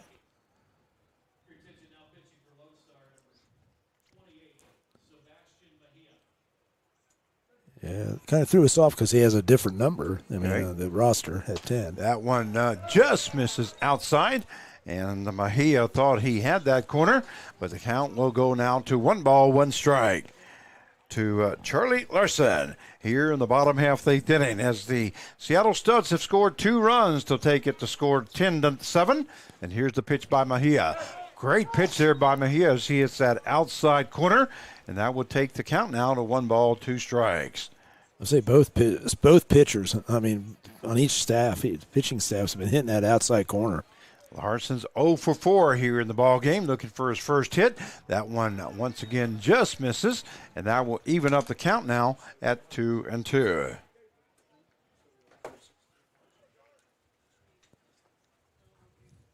It's funny, Frankie. Just watch. I like to watching how the catchers set up. Watch how they go away. That one gets away from the catcher as that hits the ground. Moving over to second base will be Polly. And the count will go full now at 3-2. And Taylor goes out to talk to Mejia. On that wild pitch by Mejia, Polly moves to second base. It's kind of what you were talking about earlier. You're just trying to get out. Just get out. So don't worry about. I mean, that's all you need right now. So here's the full count pitch here by Mejia. That one misses outside for ball 4. With first base open, that's not going to really hurt you because now you're in double play depth here. But you do put the tying run up. Yeah, so you did put the tying run on, that's for sure. These guys, we know what they can do. That will bring up the left fielder, number 5, Kellen Carr. Kellen Carr from West Seattle, Washington. He's from the University of Seattle. There's the first pitch by Mejia. Misses low for ball 1. Carr looking for his first hit of the ball game. He's 0 for 3.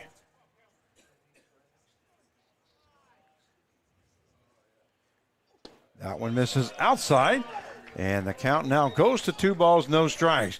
Now things are getting a little interesting, aren't they? Yeah, they are. And I know they got somebody else in the bullpen throwing. We can't see. I can't see anything. Yeah, I can see somebody catching over there on one side, but I don't see the other who's throwing. So 2 balls, no strikes. Here's the pitch. There's a fouled off there by Carr, as the count will now go to 2 balls and 1 strike. And they will keep staying aggressive. They will. Well, they are the Seattle Studs. Yeah. And they've known for being very aggressive. Here's the pitch, the 2-1 pitch. That one hits that outside corner. Great pitch there by Mejia. And that would even up the count now at 2 balls and 2 strikes. Yeah, and the thing with Mejia, he's got to watch. Can't make a mistake. These guys will take advantage of it. Seattle's looking for that mistake. That one hit to the shortstop. Here's the double play ball here. Second base and then over to first. Not going to be in time. Oh, looks like the first baseman thought he had it. And I thought he was going to toss the ball down on the ground. Yeah. So moving over to third base is Pauly. So there's a force out. It is a 6-4 put out for out number 2. And at first base, he reaches on a fielder's choice. That was good hustle, though. I mean, he had to get right down that line. So the 2 down now with runners on first and third, and that will bring up the catcher number 7, Brady Hinkle. Hinkle is 2 for 4 here this evening, as he's got 2 singles, and both times left standing at first base. There's a fastball there by Mejia that hits that outside corner, as the count goes to no balls, 1 strike. We got Pauly on at third base and Carr on at first. With 2 down. Here's the pitch. That hits Hinkle right in the back. So now the bases will be loaded.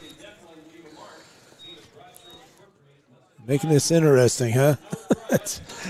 Well, they sure definitely have made it interesting. We knew it. And that will bring up the shortstop, number 23, Kyle Rodriguez. Rodriguez is 0 for 3 here tonight. Struck out twice and flew out to left field. And that's the thing, Frank. Lone Star, like with the zeros there, if you look at it, let's say 1, 2, 3, 4, 5, 6, 7, 8, whatever. I mean, it had the zeros. If they could just keep scoring 1 run or 2 runs, for some more separation, because you know what the studs are capable of doing. So the score 10-7 now with the bases loaded and 2 down here in the bottom half of the 8th inning. Here's the pitch by Mejia. That fastball hits that outside corner for call strike 1. Mejia not too happy there. Yeah. Did you notice that? Yeah, he's just like he's like fired up. He's fired up right now, exactly. Here's the pitch by Mejia. That one misses low and outside for ball 1, and now we'll take the count now to 1-1. Kind of reminds me of old Albert Bosky. Yeah. Getting all mad and all that, getting all pumped up. The Mad Hungarian, you remember that? Oh, yeah, I remember that. And the count will go now to 1-1. Here's the pitch, and a swing and a miss there by Rodriguez as the count now goes to 1 ball, 2 strikes. Here's the big pitch here coming up by Mejia. There is 2 down. Bases loaded here in the bottom half of the 8th inning.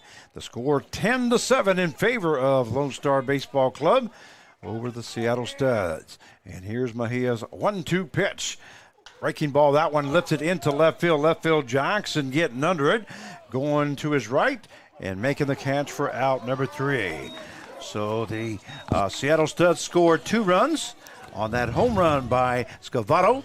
At the end of 8 innings of play, it is the Lone Star Baseball Club 10 and the Seattle Studs 7. You're watching the 87th Annual NBC World Series powered by Evergy, and we'll be right back. We're working to develop various forms of renewable energy. We're helping the environment by reducing our carbon footprint. About half the power we provide today comes from clean energy sources. We're talking about wind and solar, and that's exciting. I believe that we are playing a huge role in renewable energy today, and we'll continue to play that role in the future. I'm proud to get up every day and generate power for my community. I'm Wes Mizell. I'm the Senior Manager of Renewable Generation for Evergy.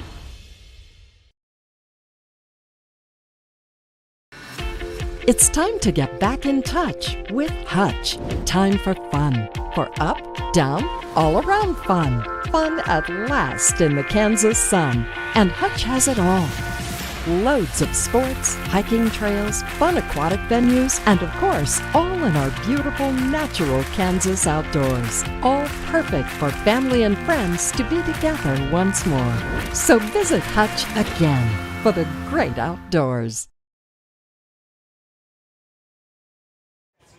And we welcome you back to the 87th Annual NBC World Series powered by Evergy as we go to the top half of the 9th inning. 10-7 is the score in favor of Lone Star. Due up for the Lone Star Baseball Club will be the second baseman, number 6, Travis Chestnut. 1 inning left here. Wow, what's going to happen What's this one, gonna Frank? happen in that one What's your inning? prediction? So Chestnut now up for the Lone Star Baseball Club. And Herrick now getting ready to go to work here in the top half of the 9th inning. As the Studs scored 2 runs on a 2-run home run by Scavolto.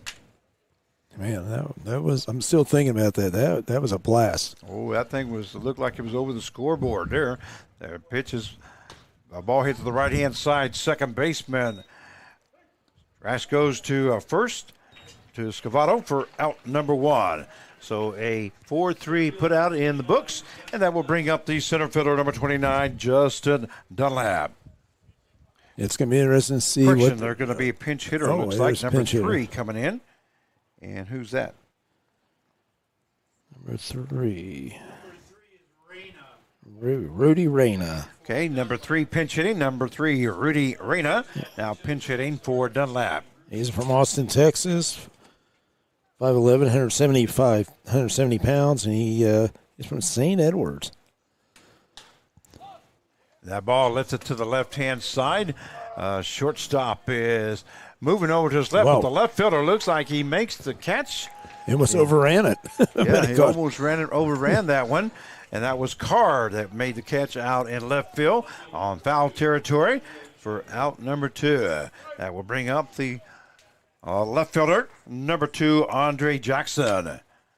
So we have 2 down now here in the top half of the 9th inning. 10-7 is the score in favor of Lone Star Baseball Club. This is Frank Martinez, your play-by-play announcer, joined by Mark Cavallo. We hope you have enjoyed the broadcast here this evening, as that one is fouled off there by Jackson. And once again, we'd like to thank our technicians, Joe Blake and Jared Uber-Lechner, who have done a great job for us here this evening. Just amazing how this game's gone, especially for Lone Star. Look at the runs scored in the first 5 innings. So no balls, 1 strike now to Jackson. And that fastball right across the letters, as the count will now go to no balls, 2 strikes. 1 down now, or correction, 2 down now here in the top half of the 9th inning. I was just going to say, Frank, all those little, you're coloring all those little diamonds there, and now not the last 3 innings. So there's a check swing, and it looks like he did go. Yep. So Jackson goes down for out number 3. So the top half of the 9th inning for Lone Star, they score no runs on no hits, no errors, and nobody left on base. At the end of 8.5 innings of play, Lone Star Baseball Club 10 and the Seattle Studs 7. You're watching the 87th Annual NBC World Series, powered by Evergy, and we'll be right back. Davis Moore, we've served Wichita for over 60 years. We consider everyone who walks through our doors to be family. That's why we only sell the safest and most reliable pre-owned vehicles available. Each one goes through a thorough 171-point inspection, and if it fails, it's off the lot. Your used vehicle will never be worth more than it is today, and whether you're trading up or selling outright, Davis Moore will give you top dollar for your vehicle. Come see us at any Davis Moore location or check us out online at davis-moore.com.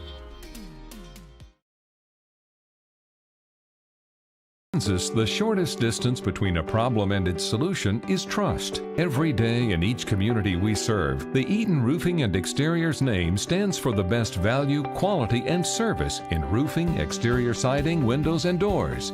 Through every season across the state, Eaton Roofing and Exteriors stands for the life of your home. We're the licensed registered contractor for all your roofing and exterior remodeling needs. Eaton Roofing and Exteriors, a name you can trust. And we welcome you back to the 87th Annual NBC World Series as we go to the bottom half of the 9th inning. By the way, the 87th Annual NBC World Series powered by Evergy. Frank Martinez, your play-by-play announcer, joined by Mark Cavallo. And we got a great one here. At 10-7 is the score in favor of Lone Star. But the Seattle Studs now down to the last 3 outs. And we got a new pitcher, number 26, Jack Engelman. yeah, he's from Georgetown, Texas, 6'2", 180, and he plays his baseball at Louisiana Monroe. And Frank, do you realize it's 3 hours and 15 minutes we've been playing? We've been here watching this game, and it's not over. So Mejia's final numbers, he went 1 inning, gave up 1 hit, no runs, no earned runs, 1 base on ball, 1 strikeout, as he faced a total of 6 batters. So we are in the bottom half of the 9th inning. Due up is the top of the lineup, and it looks like it's going to be the center fielder, number 10, Landon Riker, going against Jack Engelman. Well, the Studs, they have the hammer right now, so they're the home team. They can win it right here.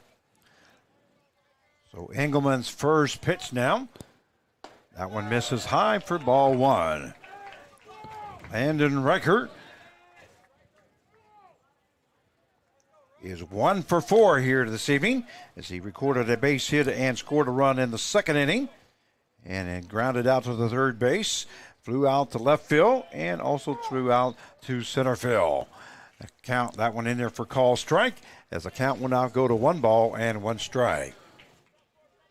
Definitely quite a game here. I mean, like I said, just completely different the first few innings versus the last few. The first few versus the last few innings of this ball game. Here's the pitch by Engelman. That one lifted to the right-hand side. Right fielder coming in, and looks like the second baseman's going to get under it, making the catch, and that is Chestnut as he makes the catch for out number 1.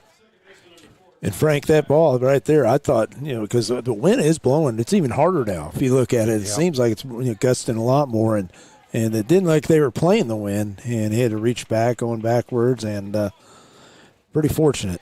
That will bring up the second baseman number 4, Kyle Strash.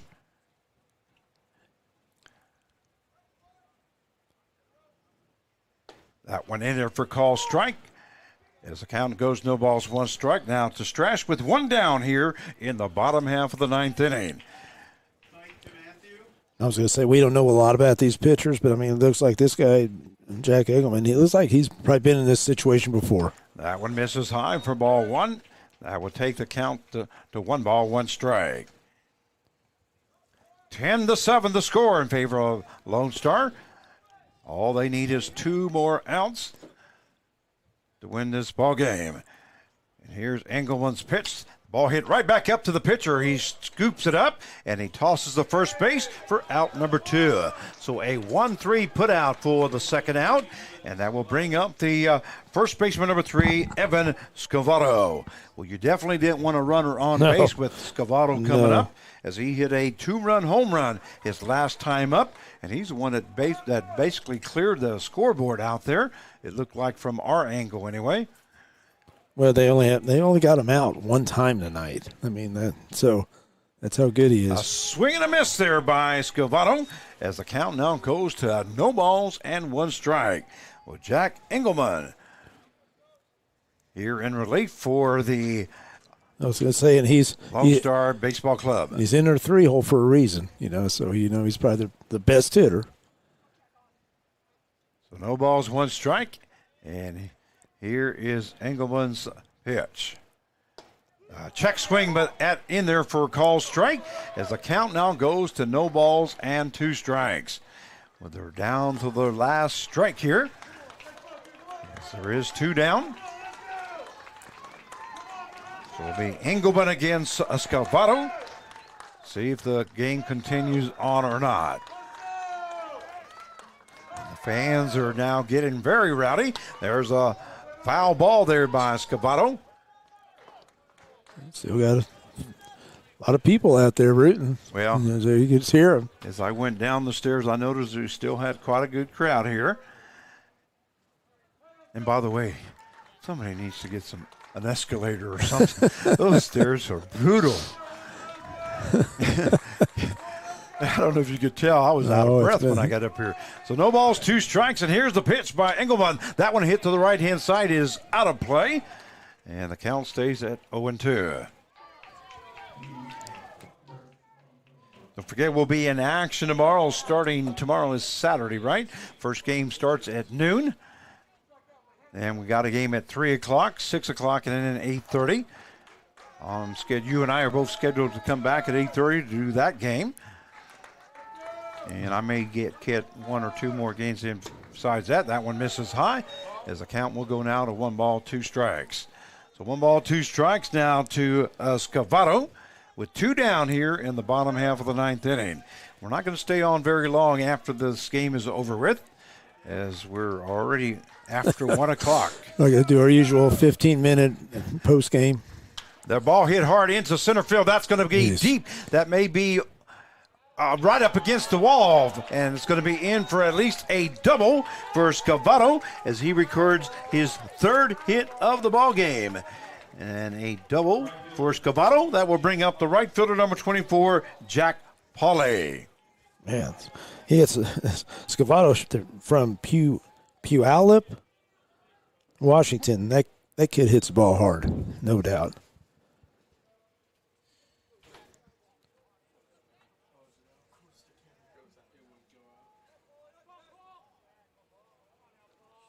Pauly, the Kansas kid from Overland Park, Kansas.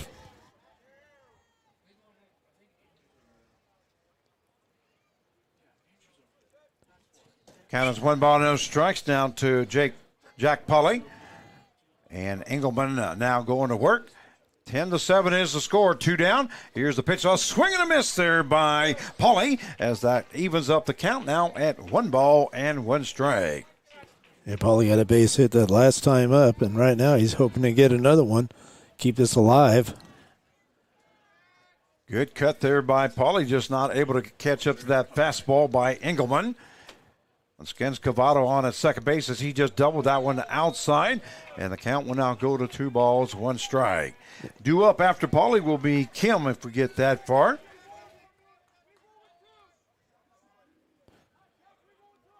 Engelman's kind of sneaky fast. You notice that? I mean, his throws have this ball just comes right on me, right on you. Oh. That one hit into left field. That's going to be over the left fielder's head, and it ends up with another double will be Pauly, and a run will score as the score now goes to 10-8 as Scavolto scores from second base. So Pauly in with his 3rd hit of the ball game, and this one a double and an RBI. And that will bring up the designated hitter number 14, Jonas Kim. Yeah, Kim, the other player from Puyallup, Washington. Puget Sound, and he's kind of struggled a little late in the last few innings hitting, but hey, right now he gets this and he's a tying run. So 10-8 now the score. That one misses for ball 1 to Jonas Kim. Kim got a double his first time up. He's got 4 RBIs here so far in the ball game. He also had a single with 2 RBIs in the second inning. Here's the pitch by Engelman. That one hits the knees, and now count will now go to 1 ball, 1 strike.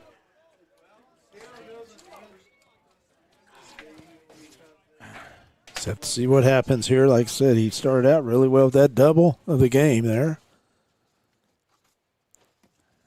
A swing and a miss there by Kim, and the count will now go to 1 ball and 2 strikes. Well, Frank, sometimes that last out's so tough to get. Just one more out. How many times have we said that before? Just one more out. That's what LoneStar's thinking right now, because that's what they need, just 1 out. Well, earlier, they were saying just 3 more outs, and here we are down to the last out here. Countdown, yeah. Here's the pitch. That one misses outside, and that will even up the count now at 2 balls and 2 strikes. And if you're Seattle Studs, you're just going to give us one more runner on, pass it on to the next one, pass it on, which they do great. They've always done it. So 2-2 now the count to Kim. And here's the pitch by Engelman. Breaking ball into the ground, and that does get away from the catcher, but able to track it down and staying at second base is Pauly, as he definitely didn't want to make that 3rd out at third base, getting thrown out at third base on that. Still being down by 2. This is a very important pitch right here, definitely. One swing of the bat could definitely tie the ball game up here. Right. You put him on in one swing. It is a full count now, 3-2. And here's the pitch by Engelman. That one misses outside for ball 4. And now Kim will be on with a base on balls. And guess what? That will bring up the third baseman, number 15, Charlie Larsen. Yeah, now Larsen's kind of had a tough game. He's 0 for 4. 0 for 4 here this evening. Flew out to right field, flew out to center field, flew out to right field, and then it flew out to the shortstop. Just one swing, Frank. It could happen. Well, we're all looking in the press box going, wow, who knows? That's baseball. I have seen it from the Studs many times. Yep. So Engelman's pitch now to Larsen. That one misses low for ball 1. So the count is 1 ball, no strikes now to Charlie Larsen. We have Pauly on at second base, Kim on at first with 2 down, and now we have a timeout by it's the coach for LoneStar. He's looking over his shoulder there, so I'm not sure whether he's going to go to the bullpen or not. I didn't see anybody out there, Frank, but I think he's going out there, settle him down, and hey, here's the situation. This is it right here. Just relax, breathe. Always forget to breathe. I used to tell pitchers, I just look at me, what? But you got to breathe because they just get all tensed up there. Do what you always done. You've thrown how many times you've thrown to that catcher?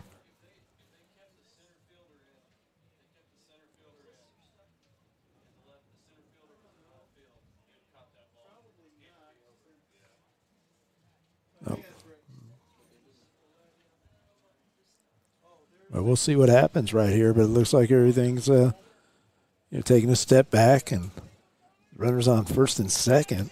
So we got 1 ball, no strikes now to Larsen with 2 down here in the bottom half of the 9th inning. 10-8 is the score in favor of LoneStar.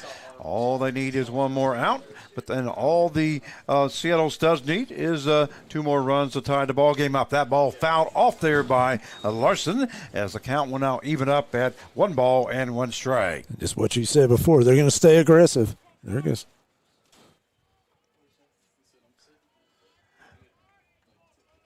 That's their style play, like you've been bringing up, Frank. They stay aggressive. You've watched them through the years.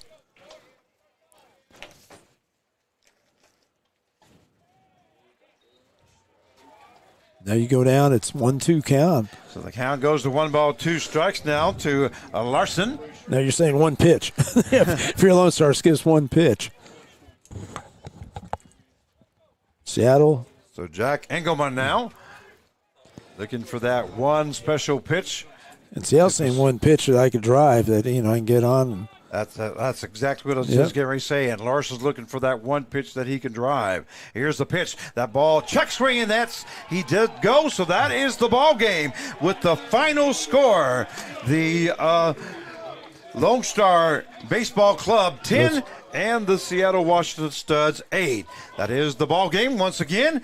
You've been watching the 87th Annual NBC World Series once again. This is Frank Martinez, the voice, your play-by-play announcer for tonight's game, and Mark Cavada. Also like to thank our tech guys, Joe Blake and Jared Oberlechner. We thank you guys for the job that you've done. Don't forget, we'll be on action tomorrow at 12 noon, and we'll see you then. You've been watching the 87th Annual NBC World Series, powered by Evergy. Good night.